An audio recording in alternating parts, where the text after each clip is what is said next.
देखो अगर हम यहाँ पे अगर फंक्शन ये प्रिंट कराएंगे ना, इसीलिए भाई, इसीलिए मैं बोलता हूँ कि बीच में पढ़ा दे, अगर कहीं भी कंफ्यूजन, जैसे अभी जो और दो लोग बोल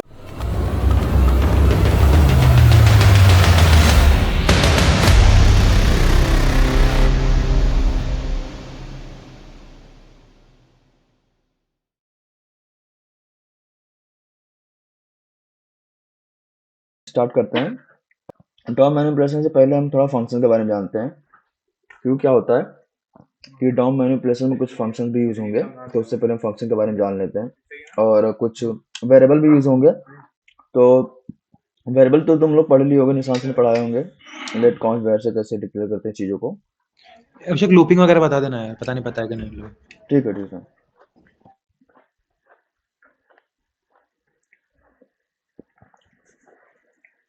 स्क्रीन दिखेगा बताना, जैसे पूछूंगा तो बताते रहना चीजों को, तो बाद में मुझे टैब चेंज नहीं करना पड़ेगा। हाँ, तो पहले जान लेते हैं यार कि फंक्शंस के बारे में। तो फंक्शंस के बारे में जान लेते हैं कि डेटा टाइप क्या होता है, ठीक है। तो डेटा टाइप देखो बेसिकली दो तरीके से होते हैं जावास्क्रिप्ट में। एक होता है प्रिमिटिव डेटा टाइप। तो डेटा टाइप जान लेते हैं, ठीक है। देखो दो तरीके से डेटा टाइप होते हैं जावास्क्रिप्ट में। एक होता है तुम्हारा प्रिमिटिव, ठीक है, और एक होता है तुम्हारा नॉन प्रिमिटिव। और देखो प्रिमिटिव में तुम्हारे डेटा टाइप आते हैं, कौन सा आता है प्रिमिटिव में डेटा टाइप तुम्हारे? एक होता है तुम्हारा नंबर होता है, ठीक।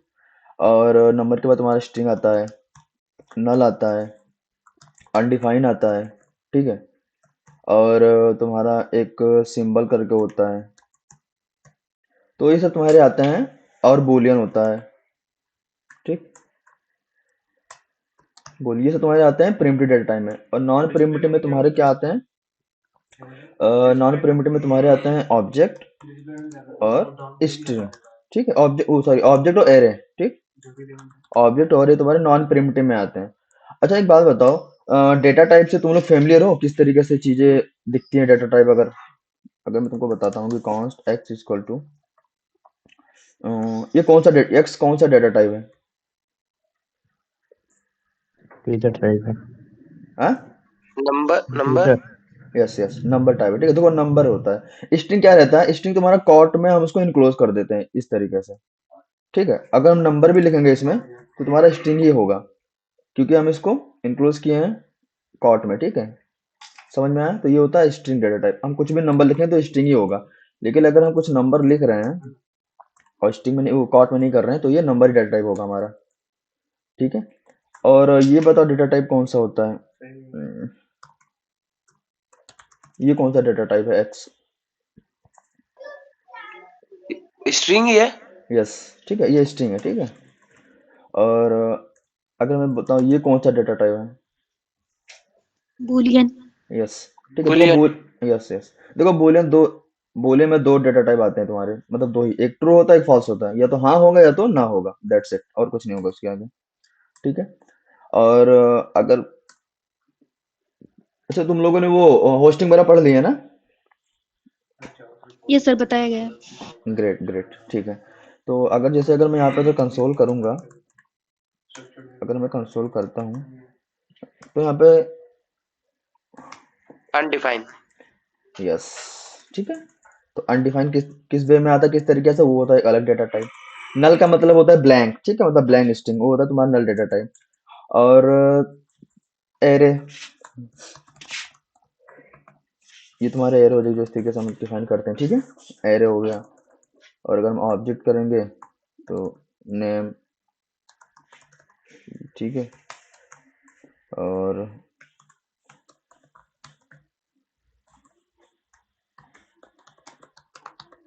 ठीक है, ये हो गया प्रोफेसर, ये होगा ऑब्जेक्ट, इस तरीके से हम डिफाइन करते हैं, ठीक है। अब देखो ऑब्जेक्ट को एक्सेस करने के लिए कैसे करते हैं? ऑब्जेक्ट को एक्सेस कैसे करते हैं? अगर मान लो नेम को हमें प्रिंट कराना है कंसोल में, तो कैसे कराएंगे? कोई बताए? ऑब्जेक्ट और क्यू। हाँ हाँ, ऑब्जेक्ट और, देखो बेसिकली क्या कहते हैं, डॉट ओबीजे, ऑपरेटर का यूज यस करके। यस यस, ठीक है। जो भी हमारा प्रॉपर्टी होगा इसको हम करा देंगे तो हमारा नेम प्रिंट हो जाएगा, ठीक है। इस तरीके से हम ऑब्जेक्ट को एक्सेस करते हैं डॉट नोटेशन लगा के, ठीक है। डॉट नोटेशन लगा के हम जो भी प्रॉपर्टी में एक्सेस करना रहेगा ऑब्जेक्ट का हम इस तरीके से एक्सेस कर लेंगे। तो ये सब रही बात है तुम्हारे डेटा टाइप से रिलेटेड चीज़ें की, ठीक है, मतलब फैमिलियर हो तुम लोग अच्छे से। अब आते हैं फंक्शन पे यार। देखो फंक्शन तुम्हारे कई तरीके से होते हैं जावास्क्रिप्ट में तुम्हारे। तो एक फंक्शन तुम्हारा होता है डिक्लेरेशन फंक्शन होता है, जो इस तरीके से हम डिक्लेयर करते हैं। मान लो नेम नाम का एक फंक्शन बना लेते हैं, ठीक है। अगर हम यहाँ पे कुछ कंसोल कराएंगे, भाई इतनी सर्दी है ना भाई कि कीबोर्ड में टैब ही नहीं हो रहा है, इधर उधर टैब हो जा रहा है भाई। देखो ये तुम्हारा डिक्लेरेशन फंक्शन होता है। देखो जो डिक्लेरेशन फंक्शन होता है ना, उसी को हम स्टेटमेंट फंक्शन भी बोलते हैं, ठीक है। इसको हम बोलते हैं स्टेटमेंट फंक्शन भी बोलते हैं और डिक्लेरेशन फंक्शन भी बोलते हैं। इसी को हम डिक्लेरेशन फंक्शन और स्टेटमेंट फंक्शन भी बोलते हैं इसी को। देखो तो ये इस तरीके से होता है तुम्हारा ये फंक्शन, ये होता है फर्स्ट टाइप का फंक्शन, ठीक है। अगर हम इसको कंसोल कराएंगे तो हमारा आपसे प्रिंट हो जाएगा।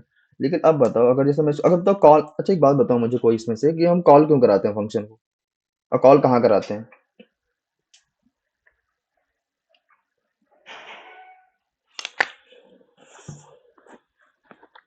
मुझे पूछना पड़ेगा लगता है कि नाम लेकर, कोई बोल ही नहीं रहा। फंक्शन के बाद कभी भी कॉल कर सकते हैं, अच्छा कभी भी कॉल कर सकते हैं, ठीक है। डिक्लेरेशन के बाद। डिक्लेरेशन के बाद, ठीक है।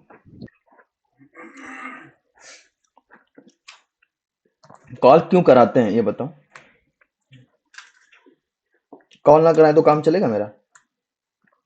नहीं फंक्शन चलेगा नो क्योंकि सर, एग्जीक्यूट परफॉर्मेंस कुछ यूज रन ही नहीं नहीं होगा। होगा। यस यस, ठीक है। मतलब वही ना कि जो फंक्शन होता है कि मतलब बेसिकली हम जो भी चीज ऑपरेशन इसमें परफॉर्म करने जा रहे हैं, वो मुझे परफॉर्म करके मैं दिखाओ आउटपुट उसका। कब दिखाओ? जब मैं फंक्शन को कॉल करूँ, मतलब फंक्शन को मैं बुलाऊँ, मतलब मैं बुला रहा हूँ फंक्शन को, बुलाऊंगा नहीं जब तक आएगा नहीं नॉर्मल सी, तो इसलिए कॉल करते हैं, ठीक है।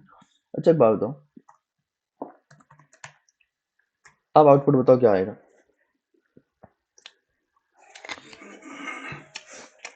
हमने पहले कॉल किया, तुम लोगों ने तो होस्टिंग पढ़ी होगी, निशान सर ने पढ़ाया होगा। तो अनडिफाइंड आएगा सर। नहीं नहीं, और कोई?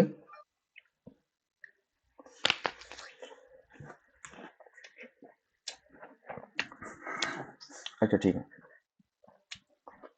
देखो यहाँ पे वैल्यू तुम्हारी अपसेट ही आएगी, ठीक है। क्यों, क्या होता है फंक्शन डिक्लेरेशन में तुम चाहे बाद में भी कॉल कर सकते हो, पहले भी कॉल कर सकते हो, लेकिन ये भी मैं स्टेटमेंट फंक्शन और डिक्लेरेशन फंक्शन के बारे में बता रहा हूँ सिर्फ। तुम पहले भी कॉल कर सकते हो, बाद में कॉल सकते हो, आउटपुट तुम्हारा अपसेट ही आएगा, ठीक है। अब आते हैं,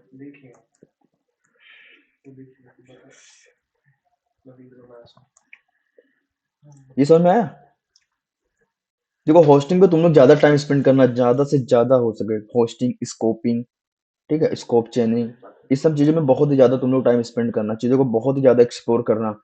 क्यों, क्या होता है ना कि इंटरव्यू में मोस्टली जो इंटरव्यूअर होता है ना भाई, 70% उसके जो आंसर्स होते हैं ना, वो होस्टिंग से होते हैं, scoping, scope chaining, lex environment वगैरह से, इसी से मतलब कि आउटपुट बेस्ड क्वेश्चंस वो लोग पूछते हैं।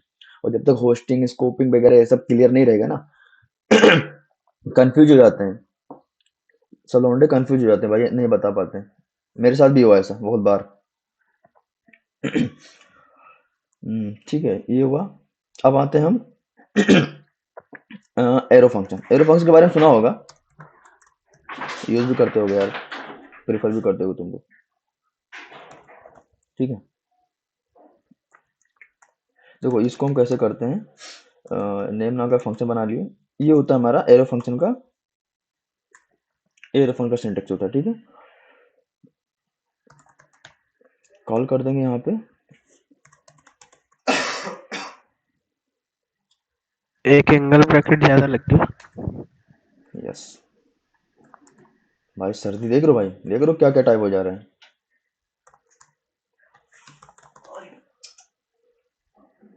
देखो एरो फंक्शन का ये होता है तुम्हारा, ये होता है एरो फंक्शन का तुम्हारा सिंटेक्स, ठीक है। अब देखो इसका आउटपुट क्या आएगा, बताए कोई?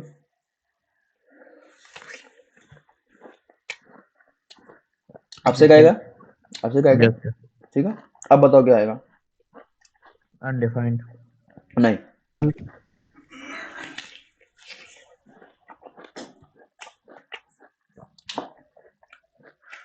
यहाँ पे अगर बाहर कर देंगे तब आएगा तुम्हारा फंक्शन इज नॉट डिफाइंड। लेकिन यहाँ पे लेट, अच्छा लेट और कॉन्स्ट पढ़े हुए ना तुम लोग कि कब, रेफरेंस रेट का नाम तो सुने होगे होस्टिंग में, कंफ्यूज हो रहे हो तुम लोग। एक सेकंड। लेट और कॉस्ट तो बताया था सर ने। बताए थे ना, तो कंफ्यूजन फिर भी होगा, कंफ्यूजन कोई ना, उस पर तुम लोग टाइम स्पेंड करना, क्योंकि जो पढ़ाया जाए उस चीज को बहुत ज्यादा एक्सप्लोर किया करो, चीजों को डीप में जाकर, ठीक है। जैसे अगर हम्म, सर एक चीज उसमें उन्होंने बताया था जैसे कि लेट जो होता है वो ब्लॉक स्कोप वेरिएबल होता है, तो उसका मतलब क्या था, क्लियर? हाँ बिल्कुल बताता हूँ। देखो लेट और कॉन्स्ट क्या होता है, तुम्हारा ब्लॉक लेवल स्कोप होता है। उसका मतलब ये होता है, ब्लॉक का मतलब होता है ये तुम्हारा एक ब्लॉक है। अगर मैं कहता हूँ लेट एक्स इक्वल टू अभिषेक, और मैं कंसोल करा दूंगा यहाँ पे एक्स को, तो मेरा एक्स प्रिंट हो जाएगा, ठीक है। लेकिन अगर मैं तो यहाँ प्रिंट कराऊंगा तो मेरा क्या आएगा, एक्स नॉट डिफाइंड आएगा, क्योंकि जो तुम्हारा एक्स है ना वो एक ब्लॉक में है, और कॉन्स्ट भी तुम्हारा एक ब्लॉक स्कोप होता है। तो इसका मतलब क्या होता है कि ब्लॉक ब्लॉक के बाहर इस वेरिएबल को हम एक्सेस नहीं कर पाएंगे, ठीक है। तो हमारा एक्स यहाँ पे नॉट डिफाइंड बताएगा। और ये सिर्फ लेट और कॉन्स्ट के केस में होता है कि स्कोप वेरिएबल होता है, स्कोप के अंदर ही हम इसके एक्सेस कर पाएंगे, ग्लोबली एक्सेस नहीं कर पाएंगे। लेकिन अगर वैर क्या होता है ना, वो तुम्हारा ग्लोबली मतलब, और वो फंक्शन वेरिएबल होता है, फंक्शन डिक्लेरेशन होता है। तो हम अगर एक्स को वैर से भी कर देंगे ना यहाँ पे, तो हम ऊपर नीचे कहीं पर भी एक्सेस कर सकते हैं इसको, ठीक है। तो ये होता है ब्लॉक वो फंक्शन, मतलब वैर लेट और कॉन्स्ट में फर्क क्या चीजें रहती हैं, ठीक है। देखो arrow arrow function const name console कराएंगे, ये मेरा आएगा एरो फंक्शन, ठीक है। इस तरह बनाते हैं। एक आता है तुम्हारा एनोनिमस फंक्शन। एनोनिमस का मतलब होता है कोई नेम नहीं, ठीक है। वो भी फंक्शन एनोनिमस फंक्शन को भी फंक्शन एक्सप्रेशन बोलते हैं, इस तरह से।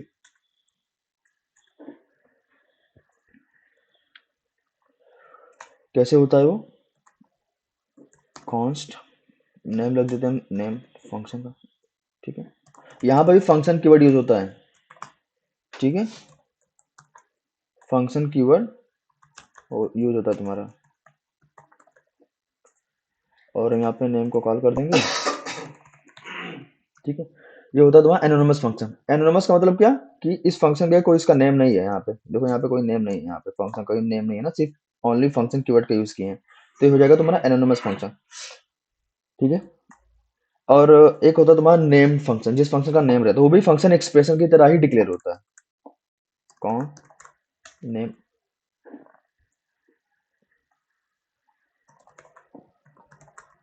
फंक्शन कीवर्ड का यूज करेंगे, और कुछ भी नाम रख दो फंक्शन का, हम फंक कर देते हैं, ठीक है। ये मेरा फंक्शन का नाम है,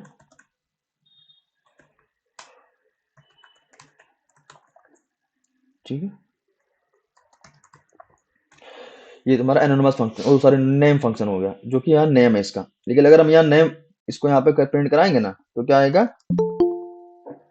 देखो अगर हम यहाँ पे अगर फंक्शन ये प्रिंट कराएंगे ना, तो आएगा हमारा फंक्शन इज नॉट डिफाइंड।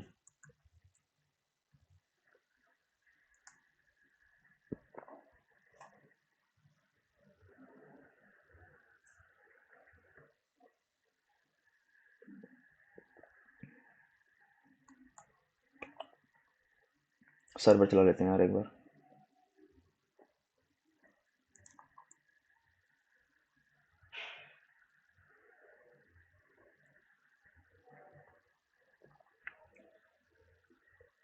दिख रहा है, फंक्शन इज नॉट डिफाइंड, ठीक है। रेफरेंस है। आप कहोगे सर तो फंक्शन को हम कॉल कर रहे हैं तो रेफरेंस क्यों आ रहा है हमारा। देखो भाई क्या होता है कि नेम फंक्शन में क्या होता है कि अगर तुम नेम को कॉल करोगे ना, क्योंकि नेम ही तुम्हारा एक यहाँ पे फंक्शन एक्सप्रेशन की तरह यूज किया गया है, अब हम यूज कब कहाँ करते हैं नेम फंक्शन का? हम वहां यूज करते हैं जैसे अगर तुम्हें कोई रिकर्शन फंक्शन बनाता है। रिकर्शन का मतलब होता है कि फंक्शन के अंदर ही उसी फंक्शन को कॉल करना है, ठीक है, तो वो रिकर्सिव फंक्शन होता है। तो इस कंडीशन में हम नेम फंक्शन का यूज करते हैं, मतलब मोस्टली। तुम एरो फंक्शन का भी यूज करके बना सकते हो, लेकिन अगर कोई पूछे यूज कहाँ पे करते हो तो बोलो जहाँ पे रिकर्सिव फंक्शन की हमें रिक्वायरमेंट रहती है, रिकर्सिव फंक्शन बनाना रहता है, तो वहाँ पे नेम फंक्शन का यूज कर सकते हैं, ठीक है। अब इसको कॉल करोगे तो ये नाम ये प्रिंट हो जाएगा अभिषेक, ठीक है। ये चीजें हो गई तुम्हारा नेम फंक्शन। अब आता है तुम्हारा एक इमीडिएट इन आता है तुम्हारा इमीडिएट इन्वॉक फंक्शन एक्सप्रेशन, जिसको हम बोलते हैं IIFE, ठीक है। इमीडिएट इन्वॉक फंक्शन एक्सप्रेशन, इसका क्या होता है? देखो, पहले तो हम एक ब्लॉक, मतलब इसका यूज हम तब करते हैं जब किसी वेरिएबल को हम एक इस पार्टिकुलर स्कोप दे दें।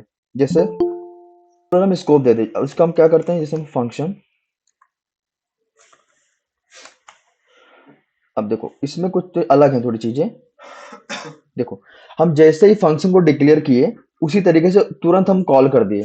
इसमें क्या होता है कि हम इस तरीके से नहीं कर सकते हैं कि हम कोई वेरिएबल बनाएं, लाइक कि अगर हम बना लेते हैं कि रिजल्ट का नाम का एक वेरिएबल बनाएं, और इसमें इस वाले फंक्शन का कोई नेम ही नहीं है, ना ये कोई फंक्शन एक्सप्रेशन है, तो हम किसको स्टोर करेंगे? कोई है ही नहीं, तो कोई सवाल ही नहीं पैदा होता कि किसको हम स्टोर कर पाएंगे। तो ये चीजें इसमें नहीं होती इमीडिएट इन्वॉक फंक्शन में। हम जैसे ही फंक्शन क्या करेंगे, डिक्लेयर करेंगे, उसके तुरंत ही बाद हम उसको कॉल करते हैं, ये होता है। अगर आप कंसोल कराएंगे, ठीक है, कंसोल हम कराएंगे तो मेरा प्रिंट हो जाएगा अभिषेक, ठीक है। तो ये होता है हमारा इमीडिएट इन्वॉक फंक्शन, ठीक है। इसमें क्या रहता है कि हम यूज कब करते हैं, किस लिए यूज करते हैं? अगर हम कोई वेर बनाते हैं ना, तो वेर हमारा एक फंक्शन स्कोप है, ग्लोबल स्कोप है, लेकिन हम इसको पार्टिकुलर स्कोप में देना चाहें, प्राइवेट बनाना चाहें वेर को, तो हम इसके अंदर हम डिफाइन कर सकते हैं, ठीक है। ये हम डिफाइन कर सकते, इस तरीके से पार्टिकुलर हो जाता है, वो प्राइवेट हो जाता है उसके लिए, क्योंकि यहाँ पे पैरेंथेसिस से हम क्लोज कर दिए इस चीज को। तो होता है तुम्हारा इमीडिएट इन्वॉक फंक्शन, जिसको बोलते हैं, ठीक है। अब आता है तुम्हारा, तो ये सारी सारी चीजें हो गई तुम्हारी। फंक्शन डिक्लेरेशन स्टेटमेंट फंक्शन हो गया, एरो फंक्शन हो गया, तुम्हारा नेम फंक्शन हो गया, एनोनिमस फंक्शन हो गया तुम्हारा, और इमीडिएट इनबॉक्स फंक्शन एक्सप्रेशन हो गया। एक होता है जनरेटर फंक्शन, होता है, यूज नहीं करोगे कहीं मतलब तुम लोग, लेकिन क्या होता है कि जनरेटर फंक्शन में कि कोई भी फंक्शन होता है उसको हम पॉज कर सकते हैं और रिज्यूम कर सकते हैं, मतलब रोक भी सकते हैं फिर दोबारा चला भी सकते हैं। इसका क्या होता है, देखो इसका ये होता है तुम्हारा सिंटेक्स फंक्शन। देखो एस्ट्रिक्स का यूज करते हैं यहाँ पे, ठीक है, ये इस तरीके से ये होता है इसका नाम रख देते हैं इसका फंक्शन का। देखो ये तुम्हारा नेम का, ये इस जनरेटर फंक्शन का तुम्हारा ये नेम है, इस फंक्शन का क्या नाम है, नेम फंक्शन नाम है, ठीक है। और ये सिंटेक्स होता है जनरेटर फंक्शन को बनाने के लिए। दूसरी चीज, इसमें तुम कंसोल भी करा सकते हो डायरेक्ट, इस तरीके से होता भी है, ठीक है। ये डायरेक्ट कंसोल भी करा सकते हो। इसका एक सिंटेक्स होता है, हमने बोला है, मैंने बोला भी, क्या बोला था मैंने, कि इस फंक्शन में हम लाइन लाइन ऑफ कोड को हम पॉज भी कर सकते हैं और रिज्यूम भी करा सकते हैं। किस तरीके से पॉज कर सकते हैं? एक होता है ये सिंटेक्स यील्ड होता है, ठीक है। ये होता है कि हम पॉज करा सकते हैं, ठीक है। और हम इसको कंसोल कैसे कराएंगे, मतलब कैसे इसका वैल्यू फाइंड करेंगे, मतलब कि अगर हम वैल्यू चाहे तो कैसे करना चाहेंगे, ठीक है, कैसे करेंगे? तो पहले हम एक वेरिएबल बना लेंगे रिजल्ट नाम का, इसमें हम इस वाले फंक्शन को कॉल करना है ना, तो इसको यहाँ पे हम कॉल कर लेंगे, ठीक है। अब कॉल करने के बाद अब हमें अभी तो वैल्यू नहीं पाओगे तुम, कब मिलता वैल्यू, इसका एक सिंटेक्स और होता है, मतलब कि आगे का। इसमें क्या करते हैं हम कि जो ये वैल्यू जो तुम कॉल किए हो ना, इसको तुम रिजल्ट में स्टोर किए हो, तो रिजल्ट की वैल्यू में चाहिए रिजल्ट डॉट। अब यहाँ पे आता है तुम्हारा एक और कीवर्ड आता है जो नेक्स्ट नाम का होता है यहाँ पे। अभी हम यहाँ तक वैल्यू अभी हम एक्सेस नहीं कर पाएंगे, अभी हम पहुंचे यहाँ पे पहुंच गए। अब वैल्यू इसको हमें चाहिए, कैसे चाहिए कि हमें जो नेक्स्ट कॉल किए हैं उसके बाद हमें वैल्यू, एक कीवर्ड होता है वैल्यू। अब तुम वैल्यू पा जाओगे यहाँ, वन पा जाओगे, ठीक है। अब तुम्हें आउटपुट में तुम्हें ये मिल जाएगा चीजें। अब दूसरी चीज, अगर मैं ये बोलता हूँ तुमसे W L2, अभी भी तुम वैल्यू वन ही पाओगे, दो पे नहीं जाओगे, क्योंकि हमने ईल्ड का मतलब है सर ये पॉज वाला कर। फंक्शन नहीं समझ आया, शुरू से बता दीजिए।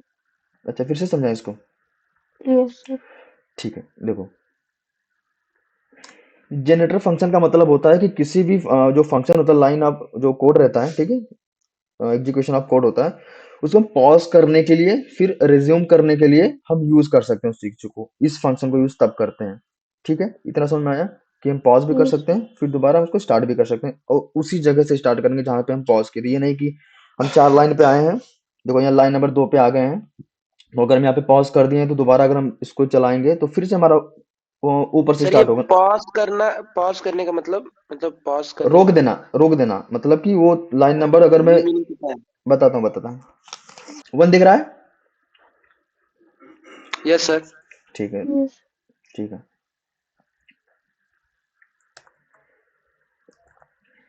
अभी भी 1 दिख रहा होगा, दिख रहा है, यस सर।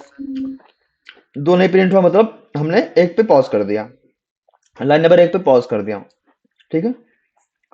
कब दिखेगा 2?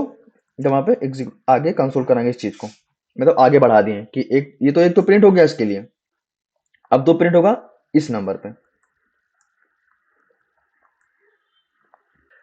मतलब हम यील्ड का मतलब होता है उस पार्टिकुलर लाइन को हम पॉज कर दिए, उससे आगे नहीं बढ़ेगा।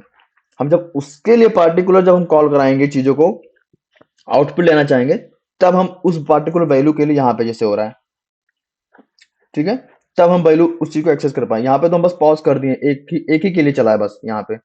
अब ये दूसरे के लिए चलेगा। अगर मैं यहाँ पे और भी लगाता हूँ, ऐसे बढ़ाते जाता हूँ, तो पार्टिकुलर उसके लिए मुझे कॉल करना पड़ेगा, ठीक है। ये चीजें होती हैं, ये होगा तुम्हारा जनरेटर फंक्शन। अच्छा, नॉर्मल कहीं यूज नहीं करोगे तुम, बट जाने लो, क्योंकि इंटरव्यू अगर पूछ लेता है तो मतलब बताने लगे कि सर ये होता है एक्चुअल में, ये इसका वर्किंग रहता है, ठीक है। तो ये होगा तुम्हारे फंक्शन के बारे में, ये होगा तुम्हारे फंक्शन के बारे में, ओके। अच्छा, यहाँ पे किसी को इतने फंक्शन में कोई कंफ्यूजन, कोई क्वेश्चन, जो भी फंक्शन के बारे में डिस्कस किए?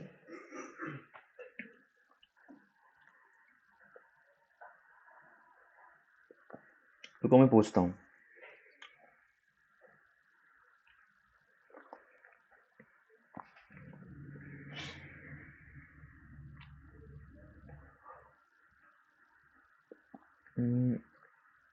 हाँ विशाल, अनम्यूट करो, विशाल विश्वकर्मा। Yes sir. हाँ, समझ में आया? सर एक बार समराइज कर दीजिए सर ये पूरा। इसीलिए भाई, इसीलिए मैं बोलता हूँ कि बीच में पढ़ा देकर कहीं भी कंफ्यूजन, जैसे अभी जो और 2 लोग बोले नहीं कि सर नहीं समझ में आया, बहुत अच्छा किए, इस तरीके से तुम बोलते क्यों नहीं? मैं पूछने लगूंगा भाई फिर कि कोई मतलब नहीं है, बस टाइम आके यहाँ पे वेस्ट, ये होता है फिर टाइम वेस्ट करना, ठीक है। तुम चीजें क्लियर करने आए हो। अगर ऐसा मैं बात जी करूँ सर भाई, जी। यूट्यूब पे ट्यूटोरियल भी बहुत पड़े हैं भाई, तुम पढ़ सकते हो, ठीक है। लेकिन पार्टिकुलर जो तुम्हें कंफ्यूजन आएगा, फिर उसको तुम गूगल करोगे, चैट जीपीटी देखोगे, सारी चीजें, तो वही चीज अगर मैं यहाँ बता रहा हूँ तो कुछ जी भी समझ सर। में आए तो भाई पूछ लो ना भाई, ठीक है। देखो, देखो फंक्शन कई तरीके से तुम जावास्क्रिप्ट में डिफाइन करते हैं, कई तरीके से होता है, ठीक है। होता है तुम्हारा ये फंक्शन डिक्लेरेशन, जिसको हम फंक्शन स्टेटमेंट भी बोलते हैं, जो मैंने बताया नॉर्मली। उसको तुम ऊपर भी कॉल कर सकते हो, नीचे भी कॉल कर सकते हो, जो कि होस्टिंग पढ़े होगे तो समझ में आया होगा, ठीक है। एरो फंक्शन होता है तुम्हारा, ये होता है एरो फंक्शन। एरो फंक्शन को तुम पहले उसको डिक्लेयर होने से पहले, मतलब इनिशियलाइज होने से पहले, जैसे अगर यहाँ पे मैंने क्या किया, डिफाइन किया इस फंक्शन को, तो इससे पहले इस वाले फंक्शन को हम कॉल नहीं कर सकते, ठीक है। वो एरर आएगा तुम्हारा, और इसके बाद अगर हम कॉल करेंगे तो हमारा आउटपुट आ जाएगा। तो ये होता है तुम्हारा एरो एरर फंक्शन। क्यों आता है? हाँ क्या? सर एरर फंक्शन को कॉल करेंगे तो वो एरर क्यों आएगा? क्लियर नहीं आ रहा आवाज क्या? सर एरर क्यों आएगा सर? हाँ एरर देखो, फंक्शन। हाँ ठीक है, देखो जो फंक्शन एक्सप्रेशन होता है, ये तुम्हारा होस्टिंग में होता है, ये तुम्हारा होस्टिंग में, ठीक है। मैं होस्टिंग के बारे में थोड़ा बताता हूँ, क्या रहता है। इससे पहले तुम ये जान लो पहले। देखो होस्टिंग क्या होता है कि कोई भी जो फंक्शन डिक्लेरेशन होता है और वेरिएबल डिक्लेरेशन होता है, तो क्या होता है कि जब तुम्हारा कोड कंपाइल होता है, ड्यूरिंग कंपाइल फेज और एग्जीक्यूशन से पहले, मतलब होस्टिंग क्या होता है कि तुम्हारा कंपाइल के फेज में, जब कोड कंपाइल होता है उसके फेज में, और कोड के एग्जीक्यूशन होने से पहले, जो तुम्हारा फंक्शन डिक्लेरेशन और वेरिएबल डिक्लेरेशन, ये होस्ट हो जाते हैं टॉप पे। किसके टॉप पे? अपने करंट स्कोप, चाहे अगर इसमें ये रहेंगे, इसमें अगर रहेंगे ना, तो कंपाइल के फेज मतलब during compiling phase and before execution of the code, variable x is hosted top of their scope. ये चीजें ये तुम्हारी हो जाएंगी होस्टिंग के दौरान। ठीक है, तो ये समझ में, इतना समझ में आया। अब आगे बढ़ते हैं। अब लेकिन हाँ, एक चीज ध्यान देना दिमाग में, कंपाइल के टाइम और कोड के एग्जीक्यूशन होने से पहले। और हाँ, तीसरी चीज ध्यान देना कि करंट स्कोप में ही वो होस्ट होते हैं। ये अगर यहाँ पे है तो इस करली ब्रेसेस के अंदर ही स्कोप होंगे, ना कि ये यहाँ पे जाके स्कोप हो जाएंगे, मतलब यहाँ पे होस्ट हो जाएंगे तुम्हारे। ठीक है। दूसरी चीज, अगर अगर कोई भी चीज हम कंसोल कराते हैं, देखना इस चीज को, अभी समझ में आएगा यहाँ पे। ठीक है, क्यों कहीं कराते हैं। इससे पहले कोई भी चीज अगर हम उसके इनिशियलाइजेशन से पहले, उसके इनिशियलाइजेशन से पहले हम एक्सेस करना चाहते हैं, in the case of var, var के केस में तो हमको मिलेगा अनडिफाइंड, अनडिफाइंड मिलेगा। But in the case of let and const के केस में अगर हम यहाँ पे अगर लेट कर देंगे, ठीक है, तो इसमें मुझे मिलेगा output reference error. Reference error क्यों मिलेगा? क्योंकि तुम्हारा लेट और कॉन्स्ट भी तुम्हारा होस्ट होता है, लेकिन वो टेम्पोरल डेड जोन में होस्ट होता है। टेम्पोरल डेड जोन क्या होता है? जहां पे डिक्लेयर हुआ रहता है तुम्हारा लेट और कॉन्स्ट के वेरिएबल, और जहां पे इनिशियलाइज हुआ रहता है, इनके बीच का जो टाइम होता है ना, जो टाइम होता है, ये टेम्पोरल डेड जोन बोलते हैं इसको। इनकी मेमोरी, इनकी जो मेमोरी एलोकेशन होती है ना लेटर कॉन्स की, वो सेपरेट मतलब सेपरेट मेमोरी एलोकेशन, मतलब सेपरेट सेपरेट मेमोरी एलोकेशन में ये मेमोरी अपनी असाइन करते हैं, जो कि नाम बोलते हैं उसको स्क्रिप्ट बोलते हैं। ठीक है, लेटर कॉन्स्ट की मेमोरी एलोकेट होती है एक सेपरेट मेमोरी एलोकेशन में, जिनको हम स्क्रिप्ट बोलते हैं। तो इस कंडीशन में तुमको मैंने बताया कि बिफोर इनिशियलाइजेशन हम एक्सेस नहीं कर सकते हैं। क्यों नहीं एक्सेस कर सकते हैं? क्योंकि होस्टिंग का रूल है कि during compilation of the phase and before execution of the code, the all the variable declaration and function declaration is the hosted to the top of their scope. ठीक है, तो ये रीजन होता है कि हम एक्सेस नहीं कर पाते। अब तुमने पूछा, अब यहाँ पे क्लियर करते हैं कि कैसे। हम यहाँ पे देखो, तुमको मैंने बोला था कि अगर कॉन्स्ट, यहाँ पे हम लेट एक्स इजक्वल टू 1 लिखें, मतलब हम इस x को इसमें स्टोर कर दिए इसका। ठीक है, अगर हम x को कंसोल कराएंगे तो हमारी वैल्यू 1 आएगी। उसी तरीके से सेम हमारा नेम एक वेरिएबल है और इस फंक्शन को हम उसमें स्टोर कर दिए हैं। मतलब ये तुम्हारा फंक्शन पूरा इस पे डिपेंड हो चुका है, नेम पे, मतलब नेम एक फंक्शन हो गया है। और मैंने तुमको बताया कि ये इनिशियलाइज है। अगर इक्वल टू कुछ भी चीज लिखते हैं तो मतलब हम इनिशियलाइज करते हैं, और इसीलिए इनिशियलाइजेशन से पहले कोई भी चीज हम एक्सेस करेंगे, in the case of let and const तो मुझे आएगा reference error, but in the case of var तो हमें मिलेगा अनडिफाइंड। तो यहाँ पे देखो इनिशियलाइज है, तो हम इससे पहले अगर हम एक्सेस करेंगे तो हमको मिलेगा रेफरेंस एरर, जो एरर रहेगा, आउटपुट नहीं मिलेगा। और बाद में करते हैं तो हमें आउटपुट मिलेगा। लेकिन अगर हम वायर कर देंगे तो हमें मिलेगा फंक्शन, जो कि इज नॉट, मतलब name is not a function, क्योंकि वो तो एज अ फंक्शन एक्सप्रेशन की तरह है, तो एज अ वेरिएबल लेगा वो वायर के केस में। इसलिए मैं तुमको बोलता हूँ कि ज्यादा से ज्यादा टाइम अपनी होस्टिंग में और स्कोप में बहुत ज्यादा स्पेंड करना अपनी टाइम। जावास्क्रिप्ट में जो सबसे ज्यादा टाइम स्पेंड करना ना, होस्टिंग, स्कोपिंग, स्कोप चेनिंग और लेक्सिकल एनवायरनमेंट। लेक्सिकल एनवायरनमेंट उसी में आ जाता है सब, स्कोप, स्कोप चेनिंग, लेक्सिकल एनवायरनमेंट सब एक ही के पार्ट में आ जाएंगे। पढ़ोगे तो उसी में तुम्हारा कवर हो जाएगा। लेकिन होस्टिंग और स्कोप बहुत ज्यादा टाइम स्पेंड करना, लिटरली बता रहा हूँ, इस चीज को नोट कर लेना, बहुत टाइम स्पेंड करना। बहुत ज्यादा फेस किया हूँ मैं क्वेश्चंस इंटरव्यू में, फिर अगर बहुत। कॉन्स्ट की जगह वार होगा तो? दिखा देगा name is not a function, क्योंकि वैर के कंडीशन, वैर डिफरेंट, वैर क्या करता है कि इसका बिहेवियर डिफरेंट होता है लेटर कॉन्स्ट से, जैसे मैंने तुमको बताया यहाँ पे कि अगर वैर कर देंगे तो वैर, तुम्हारा जो होस्ट होता है तो होस्ट तो होगा, लेकिन वो उसके अंदर कोई टेम्पोरल डेड जोन नहीं आता है। ठीक है, टेम्पोरल डेड जोन का कॉन्सेप्ट ये होता है कि लेटर कॉन्स्ट में जहाँ वेरिएबल डिक्लेयर रहता है और जहाँ पे फंक्शन असाइन रहता है, इसके बीच का जो टाइम रहता है उसको टेम्पोरल डेड जोन बोलते हैं। इसको एक्सप्लोर करना, टेम्पोरल डेड जोन को और एक्सप्लोर करना कि क्या कैसे होता है। ठीक है, इसको एक्सप्लोर करना तुम। और हाँ, मैं बार बार बोल रहा हूँ, बहुत टाइम स्पेंड करना होस्टिंग में, स्कोपिंग में, लिटरली बता रहा हूँ यार। ठीक है, ऐसे उड़ाना मत इस चीज़ को पढ़ने में कि पढ़ लिया ये उड़ गया मतलब ठीक खत्म हो गया कॉन्सेप्ट। बहुत ज़्यादा डीप में जाना, हर एक चीज़ तुमको ऐसे ऐसे चीज़ें मिलेंगे आउटपुट बेस्ड क्वेश्चन कि तुमको लगेगा आंसर इसका यही होगा, लेकिन लिटरली वो नहीं होता, उसके पीछे बहुत सारे कॉन्सेप्ट आ जाते हैं फिर कि ऐसे होगा फिर ऐसे हो जाएगा। ठीक है, तो ये चीज़ें रहती हैं। तो इतना फंक्शन, और ये एरो फंक्शन हो गया। जो ये होता है तुम्हारा एनोनिमस फंक्शन। ठीक, एनोनिमस फंक्शन देखो एज अ वेरिएबल हम यूज करते हैं। देखो एज अ वेरिएबल यूज किए हैं, जब भी मुझे यूज पड़ेगा एज अ वैल्यू किसी भी फंक्शन को, तो हम ये एनोनिमस फंक्शन का यूज कर सकते हैं। इसको हम एक्सप्रेशन फंक्शन ही बोलते हैं। ठीक, ये तुम्हारा नेम फंक्शन हो गया। नेम फंक्शन कब यूज कर सकते हैं, जब हम फंक्शन को रिकर्सिव फंक्शन बनाना रहता है। रिकर्सिव मतलब उस फंक्शन को खुद ही उसके अंदर कॉल करना रहता है। जैसे तुम कोई भी क्वेश्चन से लगाओगे, जैसे फैक्टोरियल का कोई बोले कि फैक्टोरियल 10 का फैक्टोरियल निकालो, तो तुम वहाँ पे रिकर्सिव फंक्शन का यूज कर सकते हो। ठीक है, यहाँ पे इमीडिएट इनवॉक फंक्शन होता है इस तरीके से। ठीक है, और ये तुम्हारा जनरेटर फंक्शन हो गया। तो इतने टाइप के हेलो फंक्शन सर। होते हैं। हाँ भाई पूछो।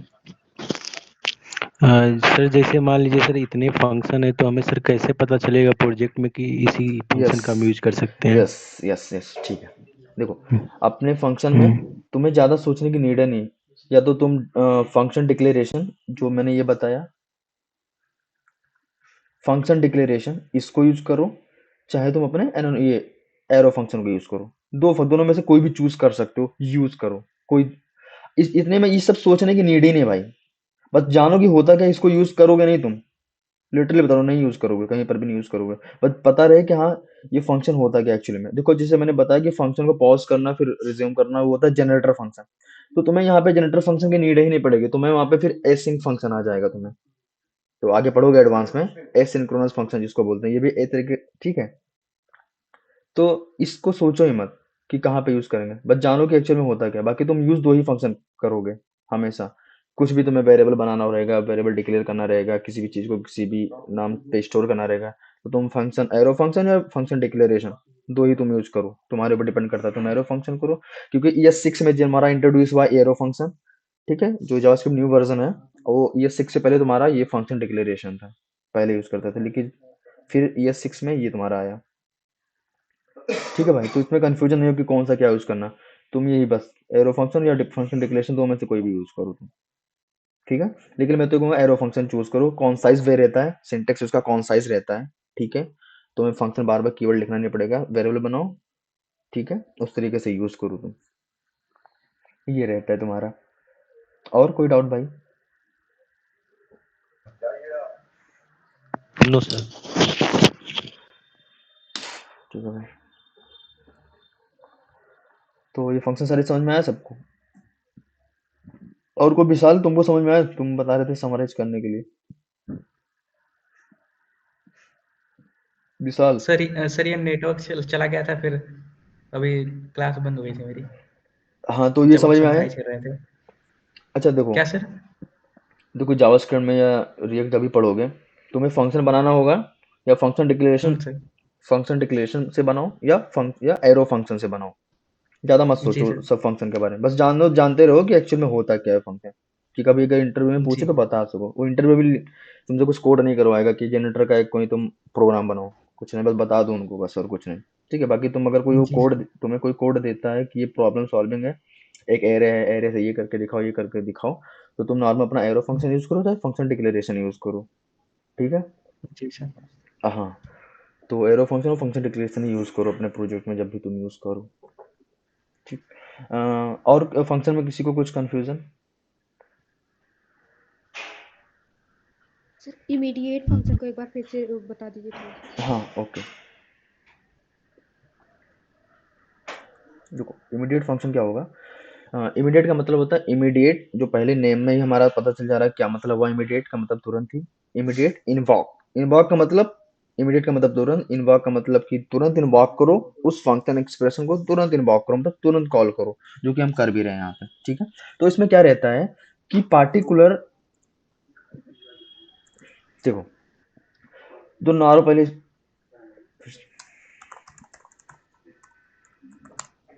देखो ये तुम्हारा होता है, देखो कॉन्स्ट फंक्शन। अच्छा ये बताओ ये कौन सा फंक्शन है?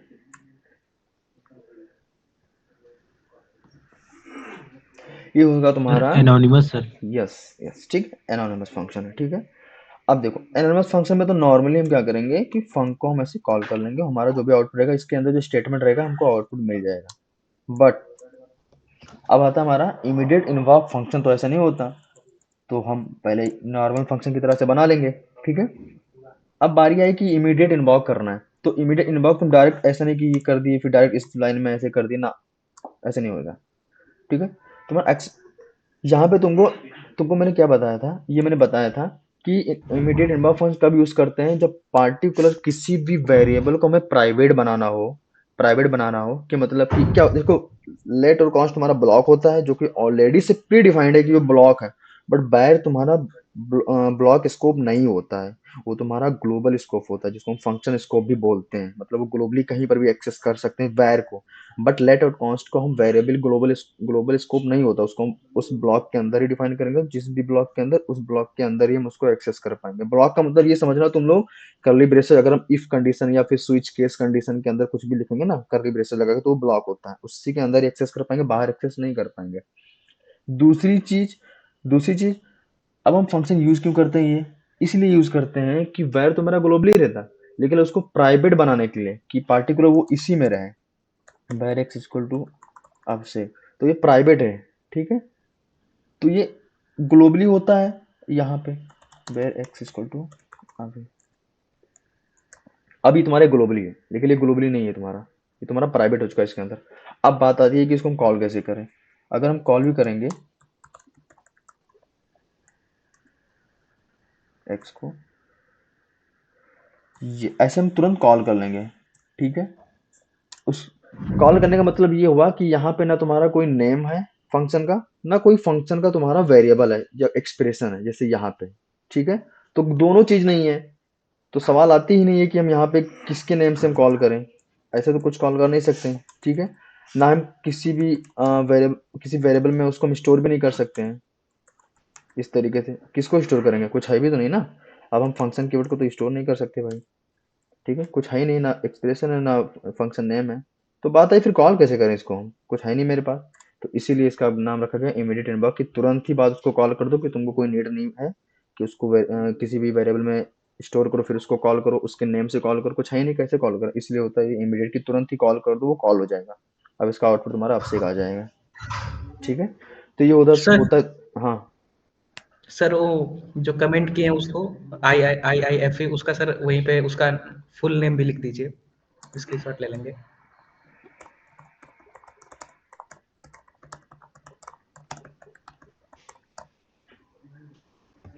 ठीक है, और सर जैसे ये यहाँ पे हम इमीडिएट फंक्शन में वेर जो लिखे हैं सर, हाँ मतलब अब ये मतलब ब्लॉक स्कोप हो गया है। हाँ लेकिन एक सर अगर हम इसी वेर को मतलब वेर एक्स इक्वल अभिषेक अगर सर हम कॉन्स्ट फंक्शन में लिखें तो क्या सर हम उसको वेर को जो एक्स वेरिएबल उसको बाहर भी एक्सेस कर सकते हैं?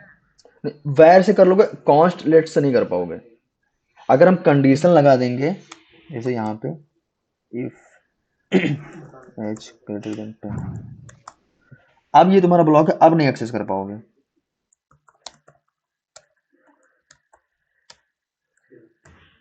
कुछ भी रख देते हैं। ठीक है, ये तुम्हारा ब्लॉक है, अब नहीं एक्सेस कर पाओगे, क्योंकि तुमको बताया हूं मैं कि लेट और कॉन्स्ट ब्लॉक होता है। ब्लॉक कब बनता है, करली ब्रेसेस में बनता है।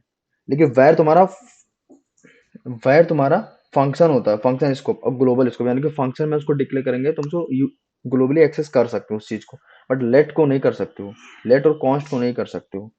जैसे सर यहाँ पे मैं ये पूछ रहा था सर हाँ हाँ बताओ। कि जैसे जब आप वो लिखे हैं सर वेर एक्स इक्वल अभिषेक, हाँ तो मतलब सर आपने कहा कि जो इमीडिएट फंक्शन है मतलब हम अभी इस एक्स को बाहर नहीं यूज कर सकते हैं लेट अगर मतलब लेट लेट के केस में अगर करली में रहेगा तो यहाँ पे अभी अभी हम यहाँ पे एक्सेस कर पाएंगे इस चीज को। मतलब कि सर अगर जो ये वेर एक्स लिखा गया है अगर हम बाहर इसे एक्सेस करना चाहें मतलब बिना डिक्लेयर किए हुए एक्स हम्म को डायरेक्ट तो कर हम्म, सकते हैं? देख लेते हैं भाई।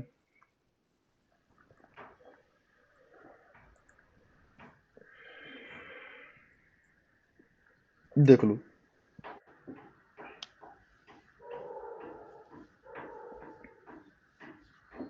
देख लो, एक्स इज नॉट डिफाइंड।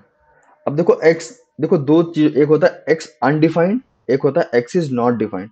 अब देखो नॉट डिफाइंड क्यों आया, तुमको ने बताया, हम इसको प्राइवेट बना दिए हैं, ठीक है, जी सर। एक्सेस नहीं कर पाए हैं, लेकिन हमारा तो अब आना चाहिए अनडिफाइंड आना चाहिए, नॉट डिफाइंड क्यों आया?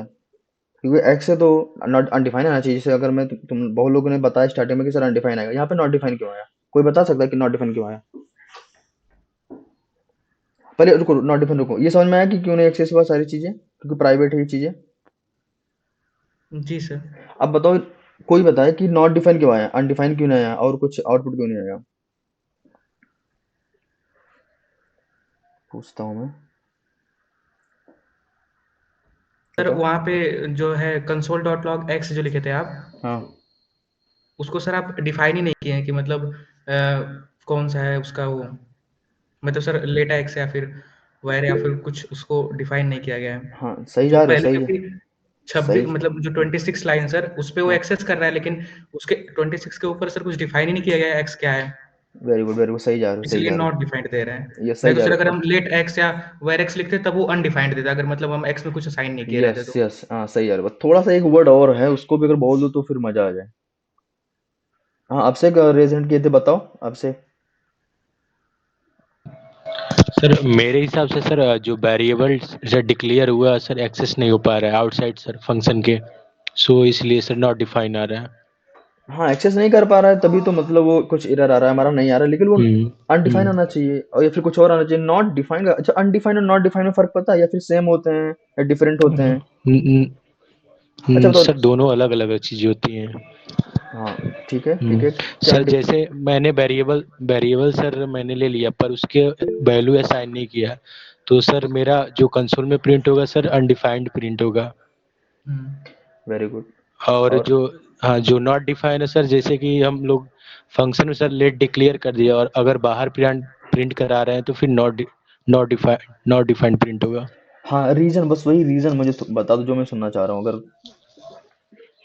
तो वेर को सर सर मेमोरी अगर सर रीजन नहीं पता है सर। कोई ना, हाँ बताओ, स्मृति शुक्ला रीजन की बताओ। सर अनडिफाइंड होता है कि हमने वो चीज एग्जिस्ट कर रही है बट उस मोमेंट ऑफ टाइम पे हमें पता नहीं है।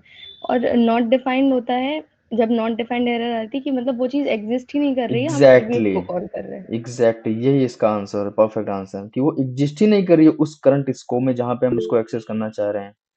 ठीक है, हम एक्सेप्ट मतलब वो एग्जिस्ट ही नहीं कर रही है, तो हम जब कोई चीज एग्जिस्ट ही नहीं कर रही है जहां पे, तो फिर हम किसको कंसोल करा रहे हैं? कुछ है ही नहीं, तो वो बता दे रहा है कि नॉट डिफाइन, मतलब डिफाइन ही नहीं है भाई जो तुम कर रहे हो। तो ये है रीजन। वेरी गुड, एग्जिस्ट ही नहीं कर रही हो करंट स्कोप में।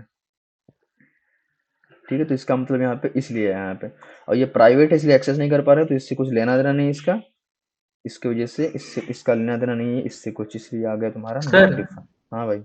सर ये जो कंसोल डॉट लॉग आप किए हैं ऊपर जो, हाँ हाँ इसको सर 30 लाइन की अगर बात करें इस फंक्शन को, मतलब सर मतलब कमेंट आउट से हटा करके, हाँ सर अब कंसोल डॉट लॉग को हम 31वें लाइन पे करें सर जी। हाँ वो 31 पे। अब सर रिजल्ट क्या आएगा? देख लो भाई रिजल्ट क्या आएगा।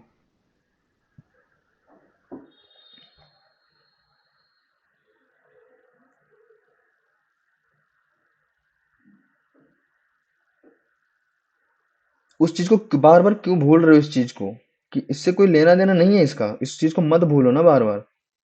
मैं यहाँ भी करा दूं प्रिंट। अच्छा सर यही अगर हम कॉन्स्ट मतलब एरो फंक्शन के साथ करें, जैसे हाँ ये इमीडिएट से ना करके एरो फंक्शन के साथ करें, और हम उसके अंदर एक्स को वैर से डिक्लेयर किए रहे हैं, लेकिन बाहर फिर हम एक्स को एक्सेस ठीक, करना चाहे ठीक तो है क्या जो मतलब बोलो, एक्सेस कर ठीक है जो, सकते हैं? ठीक है जो बोल रहे हैं कर दे रहा हूँ। अब तुम ही से पूछूंगा आंसर, ठीक है, अब जो कोई ऊपर बताया मैं उसको सोच के बताना। हाँ, क्या बोलो कि एरो फंक्शन बनाओ मैं एक, ठीक है। Yes sir.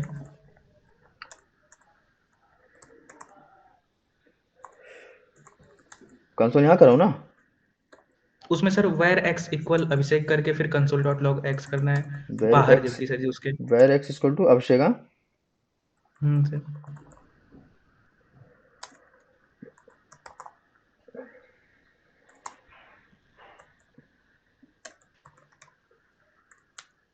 अब क्या कह रहे हो, कंसोल कराऊं?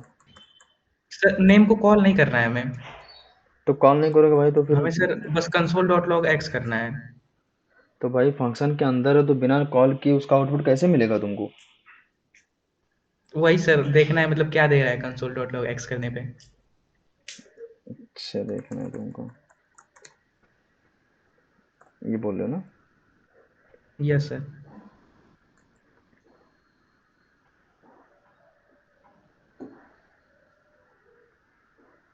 दिख रहा है?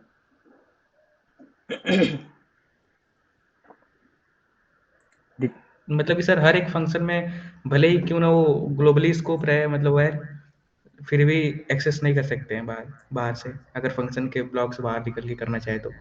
यस, ठीक है। जी सर, यही यही पूछना था सर। देखो जो भी इसे क्या रहता है कि कुछ भी कॉन्सेप्ट अगर पढ़ते हो तो उससे रिलेटेड बहुत सारी चीजें क्रॉस क्वेश्चंस आते हैं, बहुत क्वेश्चंस आते हैं ना। तो अगर इसे ना समझ में आया करे तो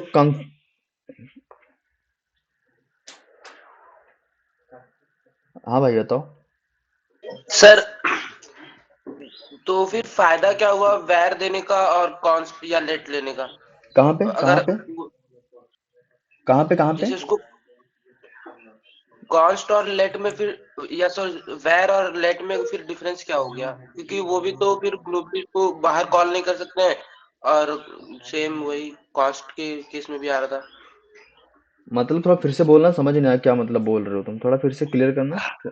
सर ये बिना कॉल किए अगर console.logx अंदर ही लिख देते फंक्शन के तो वो उसको प्रिंट कर देता।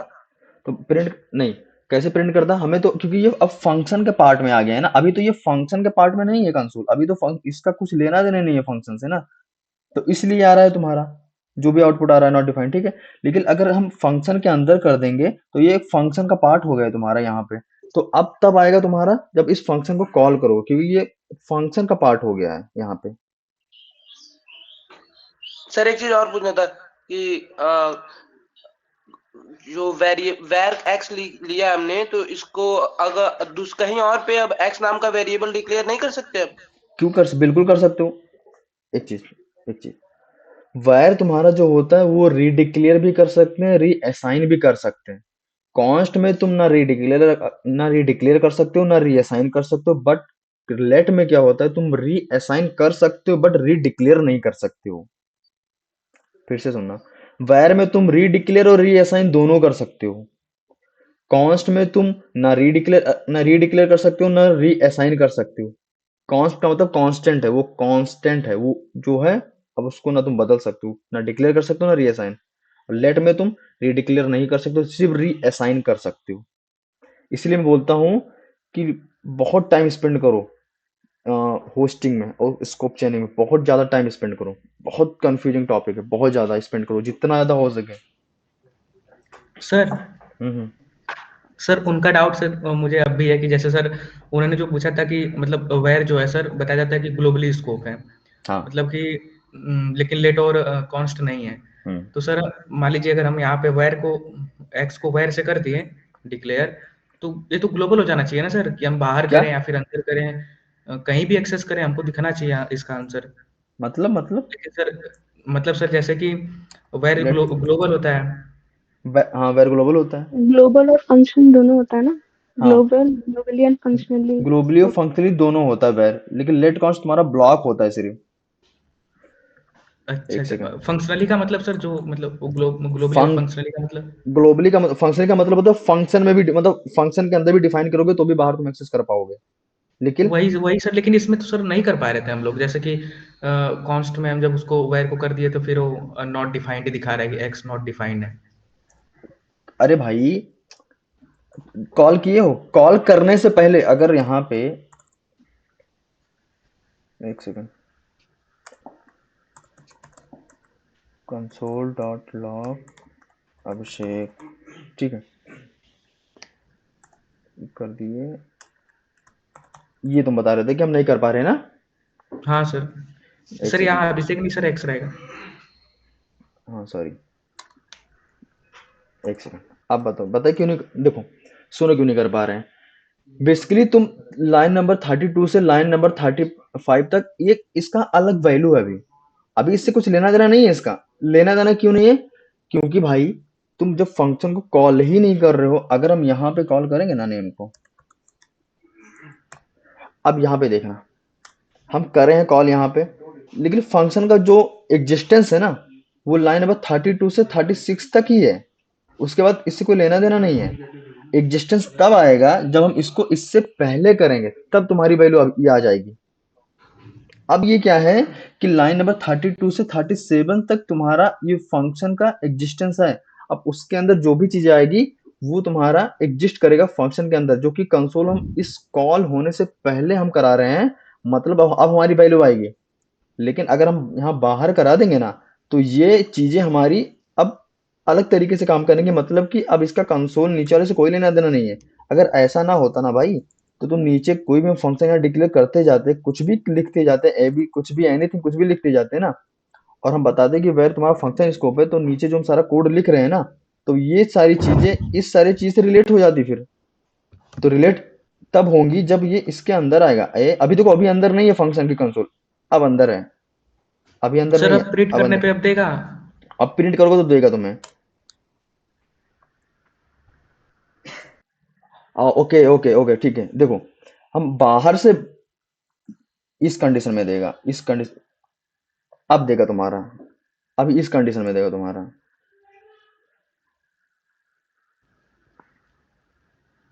ठीक है, इस कंडीशन में तुम्हारा भी देगा।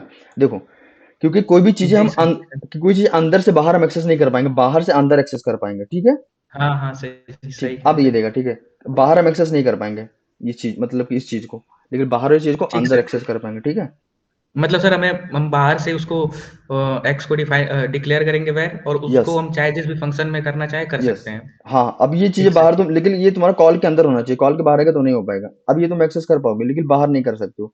सॉरी, कंफ्यूजन हो गया अच्छा, था मतलब मुझे सर अगर हम 36 के नीचे लिख दें वायर एक्स इक्वल टू, तो नहीं कर सकते हैं? तो वो फंक्शन के बाहर हो गया ना, फंक्शन के बाहर हो गया, हाँ मतलब हाँ, फंक्शन सही के कह रहे स्कोप में हैं नहीं सर। है। सो वो कंफ्यूज हो गया था मैं ठीक। भी उस चीज को लेकर। ठीक है, लेकिन वो बाहर कर जी सकते हैं उस सर, चीज जी को, सर। उसे नहीं कर सकते। ओके, चलो ठीक है। जी सर। और कोई कंफ्यूजन? एक्सप्लोर करना, बहुत ज्यादा एक्सप्लोर करना है तुम इस चीज को, बार बार करा, होस्टिंग स्कोपिंग को, स्कोप चैनिंग को। ठीक है, ओके। ये इतना समझ में आया फंक्शन, सारी चीजें? किसी को कोई डाउट अभी? फिर आगे बढ़ते हैं। No sir.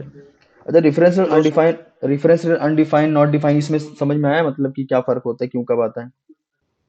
जी सर। Yes sir. हाँ भाई, बताओ बताओ बताओ।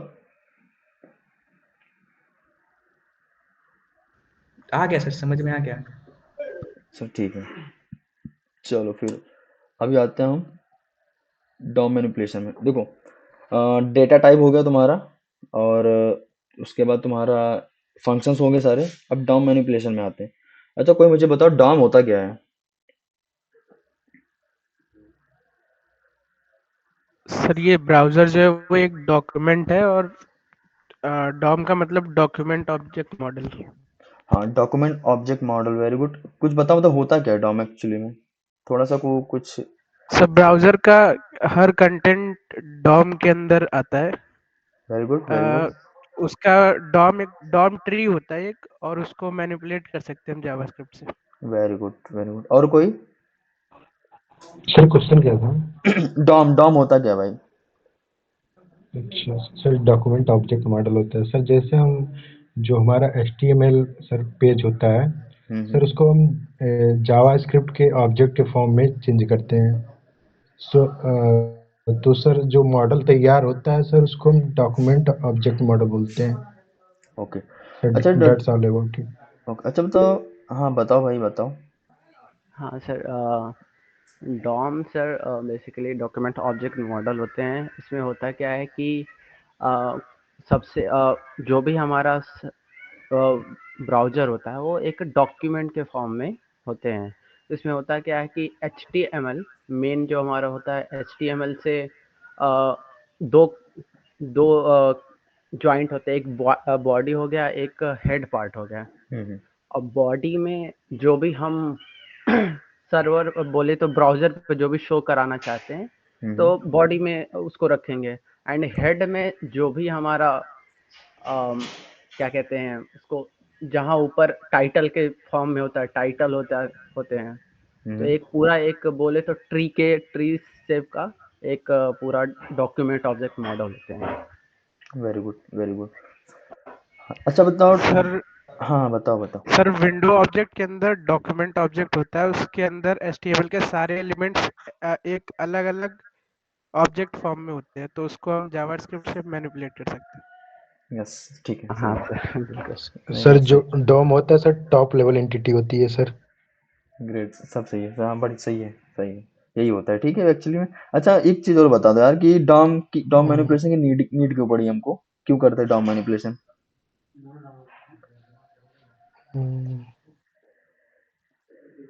सर लाइक बटन पे क्लिक करने पे कुछ एग्जीक्यूट करना हो यस, तो वो HTML में नहीं कर सकते, ग्रेट ग्रेट। मतलब हाँ ग्रेट। सर जैसे कि सर एलिमेंट में हमें कुछ चेंजेस करने हो तो सर उसके द्वारा हम कर सकते हैं, जैसे कि आईडी द्वारा, क्लास द्वारा सर, और सर और चीजें हैं टैग से, सारी ग्रेट फंक्शनैलिटी। ग्रेट यार, ग्रेट, सर सही है। HTML में जैसे ऑन क्लिक का यूज करके फंक्शन को रन जरूर कर सकते हैं, पर वो बेस्ट प्रैक्टिस नहीं है, इसलिए डॉम मैनिपुलेशन यूज करके उसको बेटर वे से कर सकते यस हैं। Yes yes. अच्छा तुम लोग जो बना रहे होगे कंपोनेंट लाइब्रेरी, वो HTML और CSS से बना रहे होगे ना? कंपोनेंट लाइब्रेरी बना रहे हो ना तुम लोग? Yes sir. हाँ तो यस HTML सर CSS से बना रहे होगे। तो HTML CSS में बहुत सारी चीजें बिल्कुल। तो हर चीज के अलग अलग फाइल बना रहे होगे ना, index.html अलग अलग अलग अलग ना। हम्म और उसका पाथ, जैसे HRR में उसका पाथ देते रहे होगे कि क्लिक करे तो वो पाथ पे पहुंच जाए ना, ऑन, ऐसा कर रहे होगे तुम लोग। Yes sir. ठीक है। तो बहुत लोग भी सोच रहे होंगे कि सर वहीं से हमारा हो जा रहा है ऑन क्लिक, तो सर फिर क्यों डॉम मैनिपुलेट कर रहे हैं? सोच सकते थे तुम लोग कि सर वहां से भी ऑन क्लिक करके हम चीजें कर पा रहे हैं, फिर क्यों डॉम मैनिपुलेट कर रहे हैं? सो पेज चेंज हो जा रहा है ना।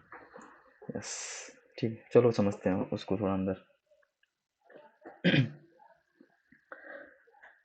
देखो बेसिकली क्या होता है, जो ये दिख रहा है तुम्हारा, ये जो दिख रहा है पूरा ना, ये तुम्हारा एक डॉम है, मतलब सॉरी डॉक्यूमेंट है, डॉम नहीं है, सिर्फ डॉक्यूमेंट है ये। ठीक है, ये तुम्हारे डॉक्यूमेंट है। एक चीज बना देता हूँ और इसमें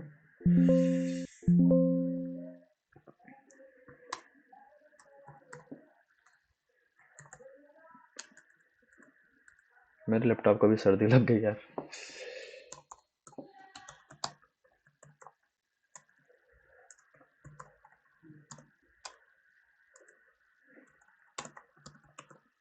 ठीक है, और ठीक है, ये तुम्हारा एक डॉम है, सिर्फ डॉम है। अभी समझना, ये सिर्फ तुम्हारा डॉम है। ठीक है, ये पूरा जो दिख रहा है यहाँ से, ये सब डॉम है तुम्हारा।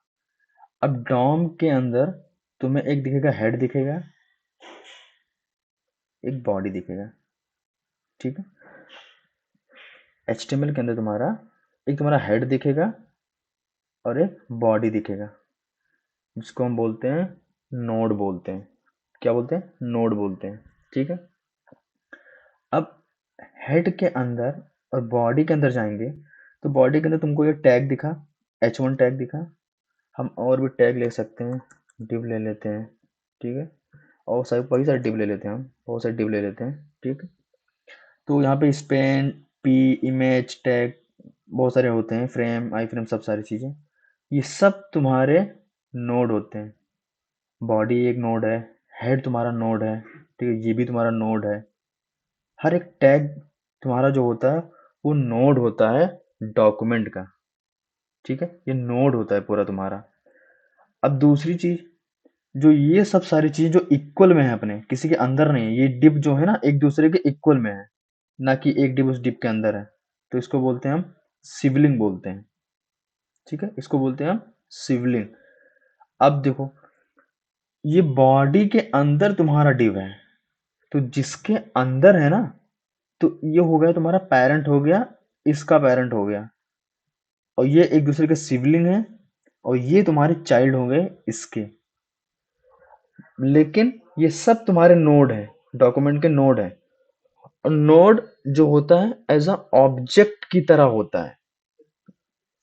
जिससे मैं तुमको बताया था अभी कि ऑब्जेक्ट को कैसे एक्सेस करते हैं। अगर ऑब्जेक्ट का जो नेम रहता है उसके अंदर जो प्रॉपर्टी रहती है उसको एक्सेस करने के लिए उस प्रॉपर्टी डॉट नोटेशन का यूज करेंगे और प्रॉपर्टी का नाम लिखेंगे, फिर वो हमारा वैल्यू एक्सेस कर पाएंगे। ठीक है, तो उस तरीके से हम ऑब्जेक्ट को एक्सेस करते हैं। बट यहाँ पे डॉम में तुम्हारा जो नोड होता है एज अ ऑब्जेक्ट की तरह रिप्रेजेंट होता है।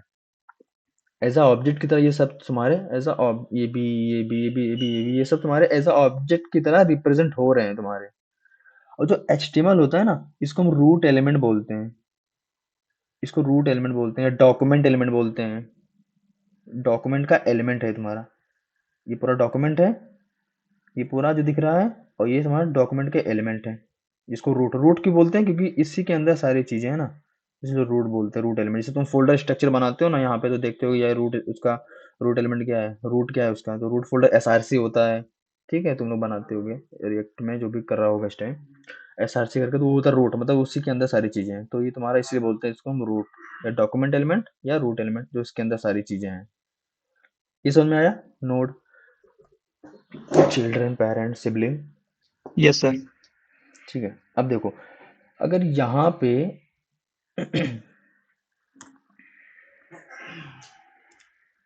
अगर हम कंसोल कराएंगे, पहले विंडो कंसोल करा लो। ठीक है, देखो अब विंडो में देखो क्या क्या दिखेगा तुमको।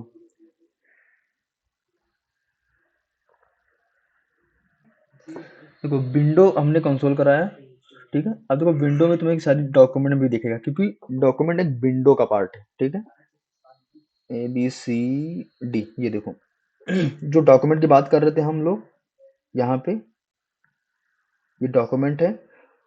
ये डॉक्यूमेंट किसका पार्ट है? विंडो का पार्ट है। इसलिए अगर हम विंडो को हम कंसोल कराए हैं तो उस विंडो के अंदर हमारा पार्ट है डॉक्यूमेंट, तो ये डॉक्यूमेंट तुमको मिल जाएगा यहाँ पे। ठीक है, बहुत सारे तुम्हें देखो विंडो के बहुत मेथड होते हैं, बहुत सारे मेथड होते हैं, शायद किसी को याद हो, पता नहीं भाई। तो बहुत सारे मेथड होते हैं कि कभी कभी देखते नहीं हो इनर विथ मेथड होता है, लोकेशन का मेथड होता है, और आउटर विथ का मेथड होता है। जब हम साइज विंडो की पता करना रहता है कि इस विंडो का साइज क्या है, इनर विथ, तो वो सब विंडो का ही पार्ट होता है, तो विंडो विंडो का ही मेथड होता है। ठीक है, देखो इमेज हिडन, ये सब तुम्हारे विंडो के पार्ट है। देखो इसमें डॉक्यूमेंट मिला क्योंकि डॉक्यूमेंट तुम्हारा विंडो का पार्ट है। ठीक है, ये सब तुम्हारे विंडो का पार्ट है भाई, ये सब देख रहे हो, लोकल स्टोरेज, ये सब विंडो के पार्ट है। तुम्हारे लोकेशन वगैरह, inner width, inner height, history get, ये सब तुम्हारे विंडो के पार्ट है। ठीक है, चलो विंडो हो गया। अब विंडो के अंदर तुम्हारा देखो विंडो में तुम्हारा क्या होता है, एक विंडो होता है। ठीक है, विंडो के अंदर तुम्हारा आता है डॉक्यूमेंट, जो भी दिखाया मैंने। ठीक है, और डॉक्यूमेंट के अंदर तुम्हारा आएगा, देखो ये डॉक्यूमेंट है। ठीक है, जो कि विंडो के अंदर आता है, विंडो के अंदर डॉक्यूमेंट आता है, आ गया। अब इस डॉक्यूमेंट के अंदर तुम्हारा एचटीएमएल आता है, जो एचटीएमएल रूट एलिमेंट। ठीक है, एचटीएमएल आ जाएगा। ठीक है, और एचटीएमएल के बाद तुम्हारे आएंगे ये सारे नोड, ये सारे नोड आएंगे। टैग तुम्हारा नोड होता है एक तरीके से। तो एचटीएमएल में तुम्हारे ये एक हेड आएगा जो अपने अंदर कुछ नोड लेगा, और बॉडी आएगा जो अपने अंदर कुछ नोड लेगा। ठीक है, तो ये सारे नोड आ जाएंगे। अब इस बॉडी के अंदर ये जो नोड आएंगे, ये तुम्हारे, इसको हम बोलते हैं चिल्ड्रन भी बोलते हैं, चाइल्ड नोड भी बोलते हैं। तो ये बॉडी का चाइल्ड नोड हो जाएगा, और इसके अंदर जो टाइटल है ना, ये हेड का चाइल्ड नोड हो जाएगा। तो इस तरीके से तुम्हारा आर्किटेक्चर बनेगा, किस तरीके से काम करता है, कौन किस पे आता है, कौन किस में आता है। तो अगर हम यहाँ पे विंडो कराए हैं कंसोल, तो तुमने देखा विंडो के सारे मेथड आ गए कि डॉक्यूमेंट। अगर हम विंडो डॉट डॉक्यूमेंट कराएंगे ना, अब देखो डॉक्यूमेंट हम डॉट क्यों लगाए हैं, क्योंकि तुमको मैंने बताया कि ऑब्जेक्ट की प्रॉपर्टी एक्सेस करने के लिए हम डॉट नोटेशन का लगाते हैं, डॉट नोटेशन लगाते हैं, डॉट करके उसकी प्रॉपर्टी में एक्सेस करते हैं। तो विंडो की प्रॉपर्टी डॉक्यूमेंट है, जो कि एक ऑब्जेक्ट में है। तो उस डॉक्यूमेंट को हमें एक्सेस करने के लिए कैसे एक्सेस करेंगे, तो डॉट लगा के डॉक्यूमेंट कर देंगे, तो हमें वो एक्सेस मिल जाएगा। ठीक है, कि एक्चुअल में डॉक्यूमेंट में है क्या। ठीक है,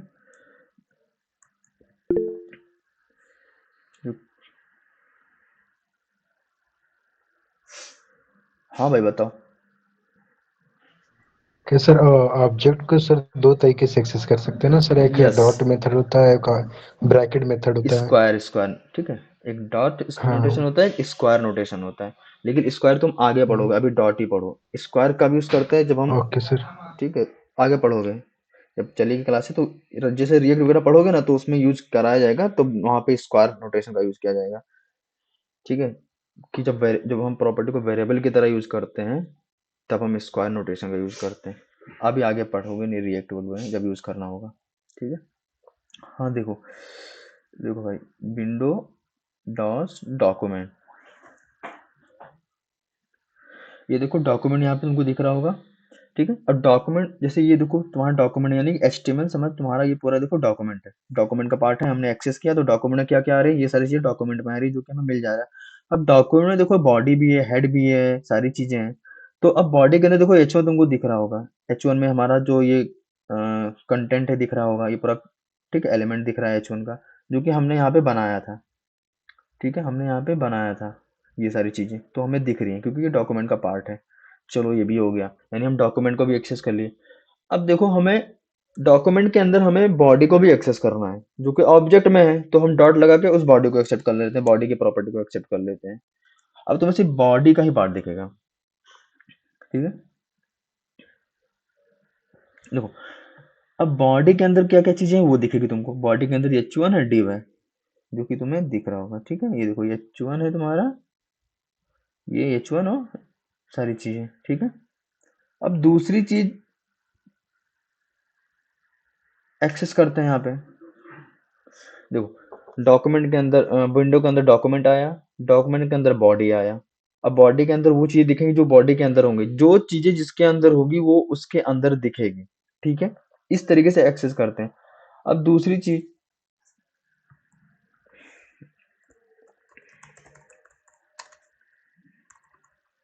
मतलब ये समझ में आया ना भाई कैसे एक्सेस करते हैं, किस क्या तरीके से ये सारी चीजें। तो फिर आगे बढ़ते हैं। ठीक है, अब देखो जिस मेथड होते हैं टारगेट करने के लिए चीजों को, इस पे एक्सेस पाने के लिए कुछ मेथड होते हैं हमारे जावास्क्रिप्ट के। मेथड होते हैं तुम्हारे कॉन्स्ट, अगर हम एक्सेस करना चाहें इस वाले को, एक हम आईडी दे देते हैं। ठीक है, आईडी में हम H1 ही दे देते हैं। ठीक है, देखो वेरिएबल बना लेते हैं कि हम क्या है इसका टैग है। ठीक है, तो H1 में हम बना लिए वेरिएबल डॉक्यूमेंट, मतलब डॉक्यूमेंट में हम घुस चुके हैं, dot gate element by ID, ये मेथड होता है तुम्हारा डॉक्यूमेंट का। डॉक्यूमेंट में घुस चुके हैं, ये मेथड होता है। ठीक है, मेथड किस लिए होता है कि पार्टिकुलर जिस भी एलिमेंट को हमें एक्सेस करना, टारगेट करना है, तो इस मेथड से हम टारगेट करेंगे। दूसरी चीज आईडी भी लिख सकते हैं, बाई क्लास नेम लिख सकते हैं, बाई टैग नेम लिख सकते हैं, जिस भी तरीके से तुमको एक्सेस करना होगा वहां आईडी की जगह पे कर देना है। ठीक है, और दूसरी चीज हमारा, अब बाई आईडी कर रहे हैं तो आईडी का नाम यहाँ पे क्या है, H1 है, तो हम यहाँ पे H1 कर दे रहे हैं। ठीक है, अब देखो कंसोल अगर कराओगे यहाँ पे चेक कर, देखो हर बार डिबगिंग करने की आदत डालो। डिबगिंग कैसे करते हैं, हर बार कुछ भी चीज लिखा करो ना तो उसकी कंसोल करा लिया करो कि एक्चुअल में क्या आ रहा है मेरे वहां पे, इस वाली लाइन में 3 पे आ क्या रहा है। कंसोल स्पेलिंग गलत, कंसोल,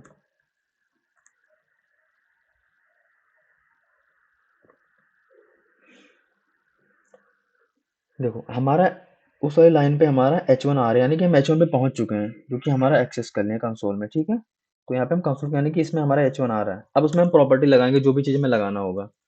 देखो दो तरीके से हमने एक्सेस कर लिया है, अब उस पर हम उसको मैनिपुलेट करेंगे, मतलब उसका स्ट्रक्चर जो भी चेंज करना होगा, हमें स्टाइल लगाना होगा, हमें कलर वगैरह वगैरह जो भी मतलब मैनिपुलेशन होता है वो भी हम करेंगे। अगर हम करते हैं H1 dot style dot colour, अगर हम बोल देते हैं ग्रीन,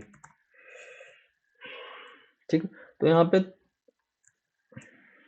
बहुत टाइम ले रहा है यार।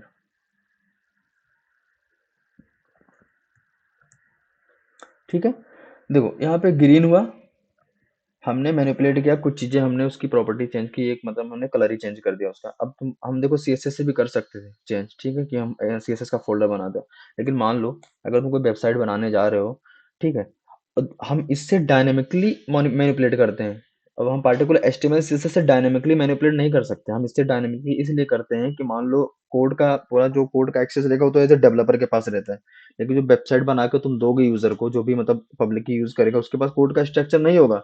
तो हम कुछ चीजें उसमें मैनिपुलेट किए रहते हैं कि अगर मान लो भाई यूजर आया है, उस चीज पे क्लिक करा है या इस चीज पे नीचे स्क्रॉल किया है, तो वो प्रॉपर्टी चेंज होकर उसको कुछ इस तरीके से, कुछ कलर चेंज हो, कुछ फॉन्ट चेंज हो, कुछ ये चेंज हो, वो चेंज हो, तो हम तो डेवलपर एज अ कोड करके चेंज कर सकते हैं, बट डायनामिक नहीं कर पाएंगे ना, तो स्टैटिक हो जाएगा कि वहीं पर ही कर रहे हैं। वो रहेगा कि क्लिक करने पर होगा, ये चीजें करने पर होगा, तो इसलिए हम डाउन मैनिपुलेशन करते हैं। ठीक है, ये चीजें हुई, समझ में आई। इस तरीके से हम कुछ भी प्रॉपर्टी लगा सकते हैं जो भी सीएसएस की हमारी प्रॉपर्टी होती है। अगर तुम ये चीजें हो गई तुम्हारी कि हम चेंज कर दिए कलर, यानी कि थोड़ा सा हम उसको मैनिपुलेट कर दिए, थोड़ा सा जो भी चेंज करे प्रॉपर्टी, मान लो कुछ भी चेंज कर दी, ठीक है। दूसरी चीज ये होगी तुम्हारी। अब देखो दूसरी चीज क्या होती है कि ऑन क्लिक पर भी हम चेंज कर सकते हैं। तो ऑन क्लिक पे तुमको यहाँ पे बटन बनाना पड़ेगा, क्लिक करके बटन बना लो, ठीक है।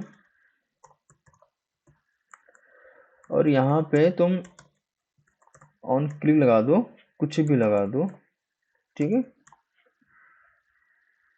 ठीक है, ये तुम्हारा फंक्शन बना, मतलब ऑन क्लिक का हैंडलर बना। और अगर हम यहाँ पे आते हैं, अगर हम करते हैं क्लिक, देखो मैंने एरो फंक्शन की तरह बनाया है, ठीक है। मैं एरो फंक्शन की तरह ही बनाता हूँ यार। देखो हमने एक्सेस किया, अब ये ऐसे डायरेक्ट नहीं होगा, हमें क्लिक करने पर ही होगा हमारा कलर वगैरह जो भी चेंज होगा, क्योंकि हम ऑन क्लिक पे लगाए हैं वो चीजें। तो बंद करो यार।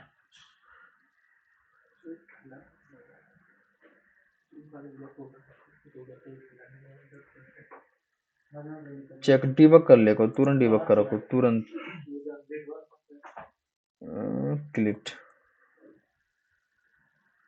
कुछ भी ना वर्क किया कर भाई, तुरंत डिबग किया करो कंसोल लगा के। सर वहाँ ऑन क्लिक पे कॉल नहीं करते,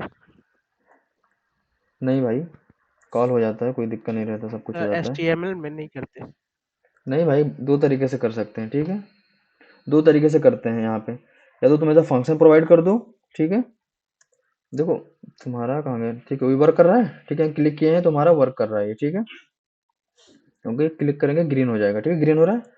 देखो दो तरीके से हैंडल लगाते हैं भाई, ठीक है। एक तुम यहाँ पर भी शायद सीधे डिफाइन कर दो, कॉल कर दो यहाँ पर भी डायरेक्ट, या एक होता है तुम्हारा ऐड इवेंट लिसनर करके होता है, कि डायरेक्ट हम यहीं पर ऐड इवेंट लिसनर लगाते हैं, जो होता है तुम्हारा इस वाले H1 पे ऐड इवेंट लिसनर, जो कि तुम्हारा दो पैरामीटर लेता है। एक लेता है इवेंट लेता है कि तुम कौन सा इवेंट कराओगे, ऑन क्लिक कराओगे, ऑन सबमिट कराओगे, ठीक है, ऑन की डाउन कराओगे, ऑन की अप कराओगे, जो भी बहुत सारे होते हैं।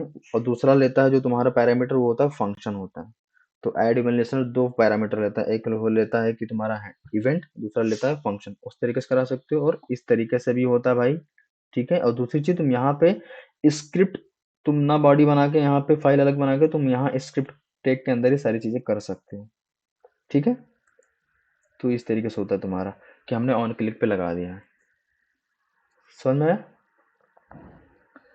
और इसके बाद अब आते हैं, देखो क्रिएट कैसे करते हैं चीज़ों को।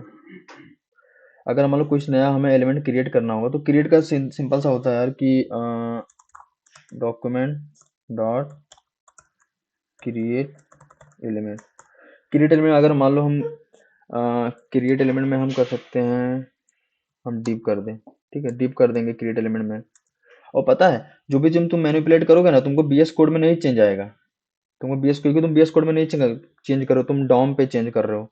तो डॉम पे चेंज करोगे तो तुमको यहाँ पे दिखेंगी सारी चीजें, या एलिमेंट में तुमको सारी चीजें मैनिपुलेट होते हुए दिखेंगी, जो भी हम भी लिखे नहीं है, मतलब यहाँ पर दिखेगी तुमको, ठीक है। यहाँ पे चेंज होते हुए दिखेंगे तुमको सारी चीजें, ठीक है भाई।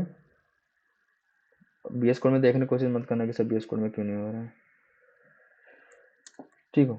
अब देखो ये होता है हमारा कि इस चीज से हम क्या करते हैं, एलिमेंट क्रिएट कर लें डिप के नाम से।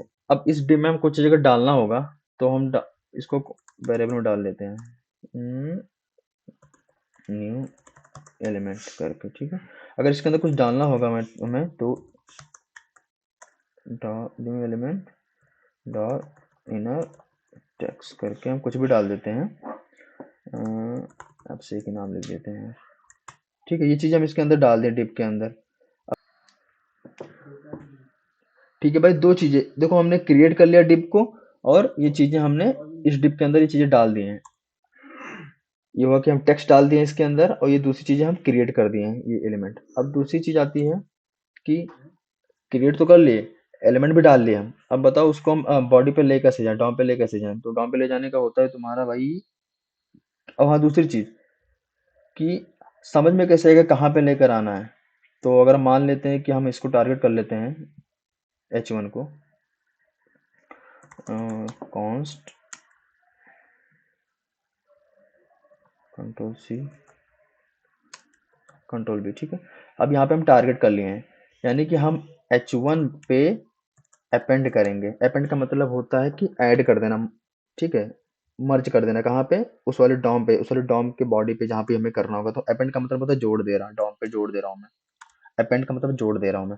किसको जोड़ दे रहा हूँ मैं? इस वाले को जोड़ दे रहा हूँ जो मैं क्रिएट किया हूँ, Ctrl+C, ठीक है। मतलब क्या किया हम कि हम एक डिप बनाए, एक एलिमेंट बनाए जो कि डिप है, और इस डिप के अंदर हमने इनर टेक्स्ट डाल दिया, मतलब इनर टेक्स्ट मतलब अंदर वो टेक्स्ट डाल दिया हूँ, ये डाल दिया हूँ। दो देखो, दो तीन तरह से टेक्स्ट डाल सकते, एक होता है तुम्हारा टेक्स्ट कंटेंट करके भी, या इनर टेक्स्ट की जगह पे तुम टेक्स्ट कंटेंट करके भी डाल सकते हो। एक होता है इनर एचटीएमएल। तो इनर एचटीएमएल जब डालोगे ना, तो तुम कोई भी टैग में करके तुम मल्टीपल चीजें डाल सकते हो। अगर मैं इनर टेक्स्ट करूंगा ना, तो यहाँ पे इस तरीके से कर सकता हूँ, new element dot inner HTML. तो इसमें कैसे होगा ना, इस तरीके से तुम डाल। तो हाँ, अगर तुम मल्टीपल चीजें करोगे तो बैक टिक लेना पड़ेगा भाई यहाँ पे। तो तुमको h1 डाल सकते हो, तुम कुछ भी डाल सकते हो h1 में, तुम डिप डाल सकते हो, कुछ भी डाल सकते हो, सारी चीजें। लेकिन बैक टिक लेना पड़ेगा, क्योंकि तुम मल्टीपल टैग यूज करोगे ना, तो तुम्हें बैक टिक लेना पड़ेगा इनर एचटीएमएल। तो ये चीजें रहेंगी हमारा h1 में, ये दिख जाएगा, डिप में ये दिख जाएगा। लेकिन अगर इनर टेक्स्ट डालूंगा इनर एचटीएमएल की जगह पे, तो पूरा h1 भी मेरा दिखने लगेगा वहां, पूरा विद टैग दिखने लगेगा, ठीक है। तो ये फर्क होता है इसमें। इतना आया कि इनर टेक्स्ट में मैंने एब्स्ट्रैक्ट डाल दिया, पहले डिप क्रिएट किया, क्रिएट एलिमेंट से डिप क्रिएट किया, इनर टेक्स्ट से मैंने इस डिप में इसको डाल दिया हूँ, फिर डॉक्यूमेंट, इस वाले को टारगेट किया हूँ मैं, इस वाले को मैंने टारगेट कर लिया हूँ। किस लिए टारगेट किया हूँ कि इसके नीचे हमें अपेंड करना है, मतलब उसके अपेंड मतलब जोड़ना है। कहाँ जोड़ना है? इस h1 को मैंने कर लिया यहाँ पे कि h1 के जोड़ दो, अपेंड का मतलब नीचे। किसको जोड़ दो? इस वाले को जोड़ दो, ठीक है। तो हमारा अगर रिफ्रेश करेंगे, ठीक है, ये अपसेक आ गया, ठीक है, जो कि अपसेक दिख रहा है, यानी कि हमारा h1 इसके नीचे हमारा अपसेक आ गया। दूसरी चीज अपेंड होता है, एक होता है प्रीपेंड होता है। मतलब अपेंड का मतलब होता है नीचे ऐड होगा, प्रीपेंड का मतलब होता है ऊपर ऐड होगा। अगर हम प्रीपेंड लगाएंगे, प्रीपेंड लगाएंगे ना, तो हमारा ऊपर ऐड हो जाएगा अपसेक, जो कि यहाँ दिख रहा होगा तुमको, ऊपर आ गया अपसेक। अपेंड का मतलब होता है नीचे, प्रीपेंड का मतलब होता है ऊपर, ठीक है।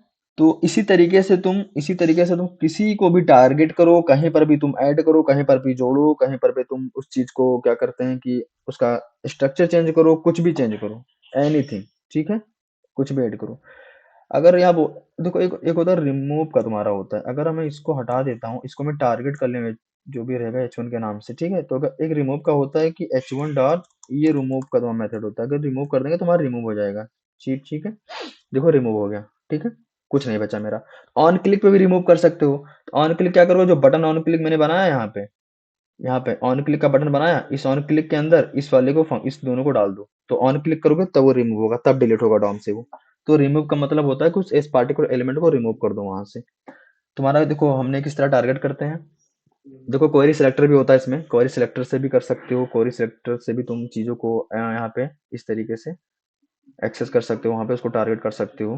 क्वेरी सिलेक्टर और query selector all. Query selector का मतलब होता है कि पार्टिकुलर उसी एलिमेंट को हम टारगेट कर रहे हैं। क्वेरी सिलेक्टर का ऑल का मतलब ये होता है कि उसके अंदर जो भी टैग डालेंगे, जो भी डालेंगे हम, वो पूरे को सिलेक्ट कर लेगा। ये होता है क्वेरी सिलेक्टर ऑल। और लेकिन गेट एलिमेंट बाय आईडी से हम पार्टिकुलर उस चीज को करते हैं। लेकिन अगर क्वेरी सिलेक्टर करेंगे ना, तो उसके अंदर जो भी चीज हम कर रहे हैं, अगर हम आईडी को कर रहे हैं तो हम अंदर हैश लगाना पड़ेगा, अगर क्लास से कर रहे हैं तो क्लास लगाना पड़ेगा, अंदर ही लगाना पड़ता है पार्टिकुलर कि हाँ क्या चीजें हो रही हैं वो, क्योंकि हम इसके अंदर तो बाहर ही बता दे रहे हैं ID, gate element by ID के लिए। लेकिन क्वेरी सिलेक्टर के अंदर हम उसको अंदर बताना पड़ता है, ठीक है। क्रिएट हो गया, हमने स्टाइल चेंज कर ली, और इस तरीके से हमारा क्रिएट होता है भाई। किस तरह तुम मैनिपुलेट कर सकते हो, तुम इसी से वेबसाइट बना सकते हो, इसी तरीके से वेबसाइट पूरा बना सकते हो, ठीक है। तो ये चीजें होती हैं। तो इतने में समझ में आया भाई ये चीजें तुम लोग को।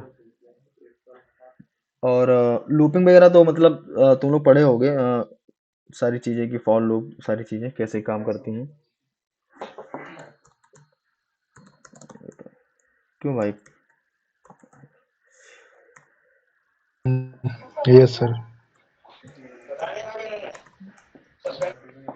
यस सर, लोग पढ़े। तो पढ़े ना भाई, तो बहुत अच्छी बात है यार। देखो मैं इसमें पूछने जा रहा हूँ, ठीक है। देखो मैं किसी का नाम ले लूंगा।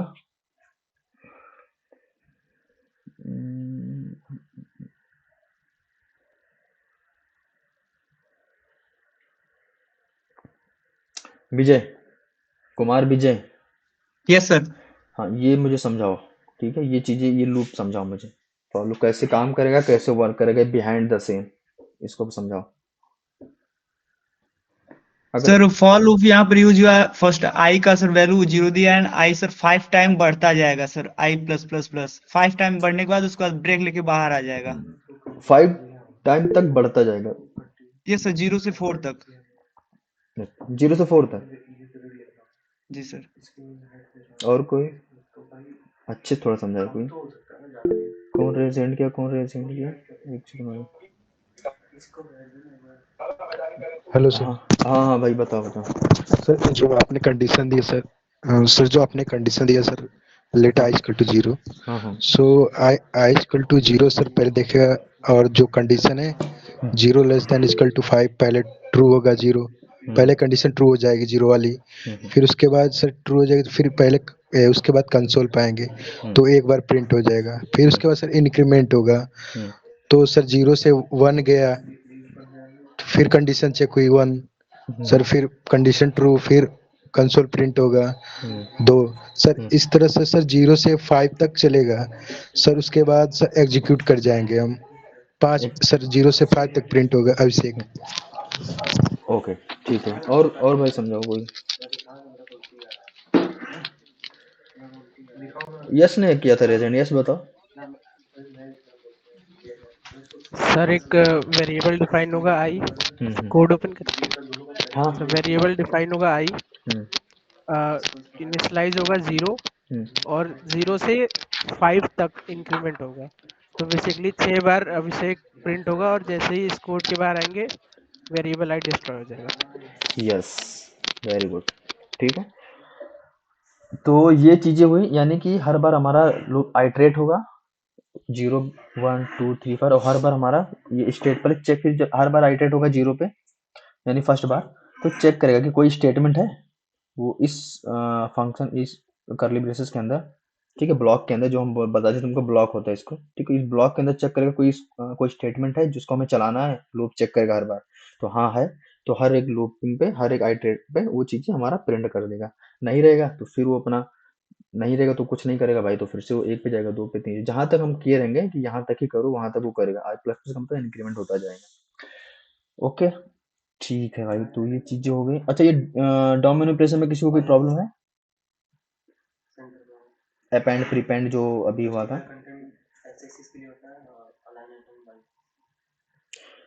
मतलब आई थिंक समझ में आ गया सबको। Yes sir. समझ में आ गया ना? Yes sir.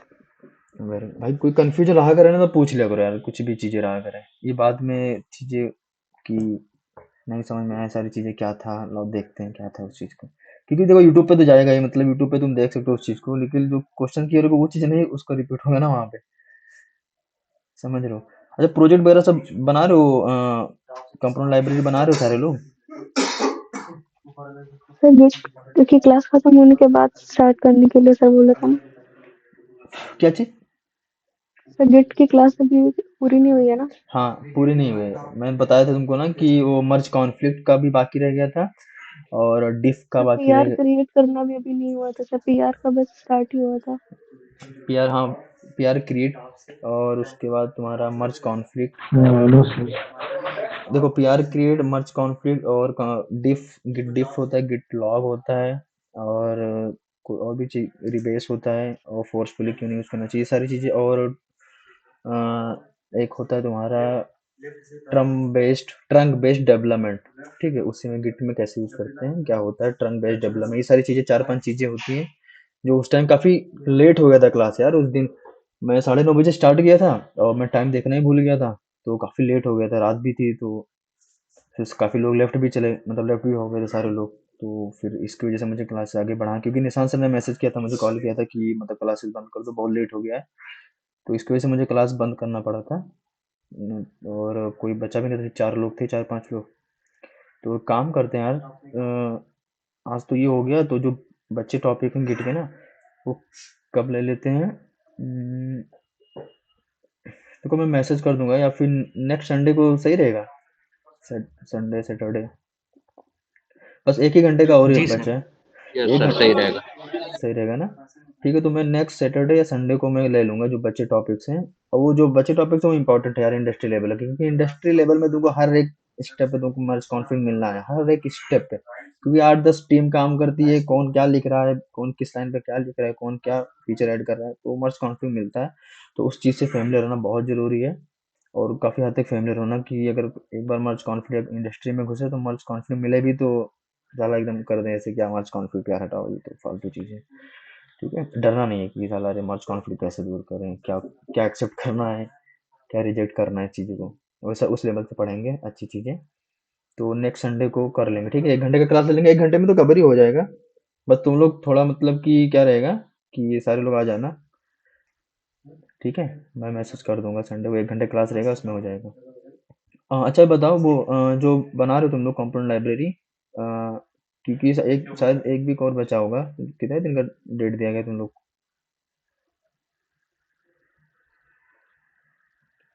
कितने दिन का डेट दिया गया है? हाँ सर जब गिट खत्म हो जाएगा उससे 1 हफ्ते बाद तक का, क्योंकि 1 हफ्ते में बनाना है। अच्छा, तो ठीक है, सही है, तो उसमें अगर कोई चीज़ समझ में नहीं आ रही होगी तुम लोग तो ग्रुप में पूछ लिया करो, ठीक है, डाल दिया करो तुम लोग मैसेज वगैरह कि ये चीज़ समझ में नहीं आ रही सर, कैसे क्रिएट होगा, तो कोई भी आके तुमको मतलब कि मीट पे समझा देगा, कोई भी फ्री रहेगा जो डिस्कस करके कि ये कैसे वर्क करेगा बेसिकली। और दूसरी चीज़ ये है कि जो भी डाउन मैनिपुलेशन हुआ है उसमें किसी को कुछ कन्फ्यूजन तो नहीं है? No sir. ठीक है, क्योंकि उस पे अभी एक्सरसाइज में शेयर करूंगा ग्रुप में, तो तुम लोग को सॉल्व करना रहेगा, सारी चीज़ें क्रिएट करना रहेगा, तो वो चीज़ें मैं अभी शेयर कर दूंगा ग्रुप में। देखो बेसिकली प्रैक्टिस के लिए तुम लोग को एक चीज़ और मैं भेजूंगा, कि एक नॉर्मल सा स्टैटिक वेबसाइट, नॉर्मल सा, थोड़ा सा, ज़्यादा कोई हैवी नहीं, कॉम्प्लेक्स नहीं, तुम सिर्फ HTML CSS और जावास्क्रिप्ट से ही बनाना उस चीज़ को, कि जावास्क्रिप्ट को तुम्हारा और थोड़ा फैमिलियर हो जाओगे, ठीक है, मैनिपुलेट करने में चीज़ों को, ओके, तो वो चीज़ें करना रहेगा तुमको, तो अभी मैं शेयर कर दूंगा ग्रुप में सारी चीज़ें। चलो बाकी फंक्शन सारी चीज़ समझ में आए, कहीं किसी को कन्फ्यूजन रहेगा तो वो पूछ लेना, ठीक है, मतलब ग्रुप में या फिर पर्सनल मुझे ही मैसेज कर देना कि सर यहाँ पे नहीं समझ सकते, तो मैं बता दूंगा यार, ठीक है, ग्रुप में अगर नहीं करना चाहते हो तो कोई बात नहीं, पर्सनली कर देना मुझे, मैं बता दूंगा तुम लोग को। Sir okay sir. Sir practice करने के बाद सर डाउट हुई हाँ बिल्कुल, कोई वही, हाँ तुम प्रैक्टिस करना, मैं भेजूंगा एक्सरसाइज, प्रैक्टिस करना, और प्रैक्टिस करने में अगर कहीं कुछ इशू आता है कि सर ये नहीं समझ में आ रहा, ये कैसे होगा सर, आपने बताया नहीं, ये चीज़ें एडवांस है, उस चीज़ को भी कवर कर लेंगे हम, बस मुझे बल्कि बता देना मुझे यार, ऐसा नहीं कि या ग्रुप में बहुत लोग नहीं करना चाहते हैं कि इस ग्रुप में क्या मैसेज करें यार, ग्रुप में नहीं, सब लोग देखेंगे, कोई नहीं यार, पर्सनल मैसेज कर देना मुझे कि सर ये समझ में नहीं आया, इसको बता दीजिए, तो मैं ले लूंगा, मीट पे आके बता दूंगा तुमको, या अगर छोटी चीज़ रहेगी तो कॉल पे ही समझा दूंगा, मतलब जैसा तुम लोग कंफर्ट रहोगे, okay. Okay sir. Okay sir. Okay चलो फिर, बाय, हाँ चलते हैं भाई, thank you sir. Okay sir, thank you sir, bye bye. Bye.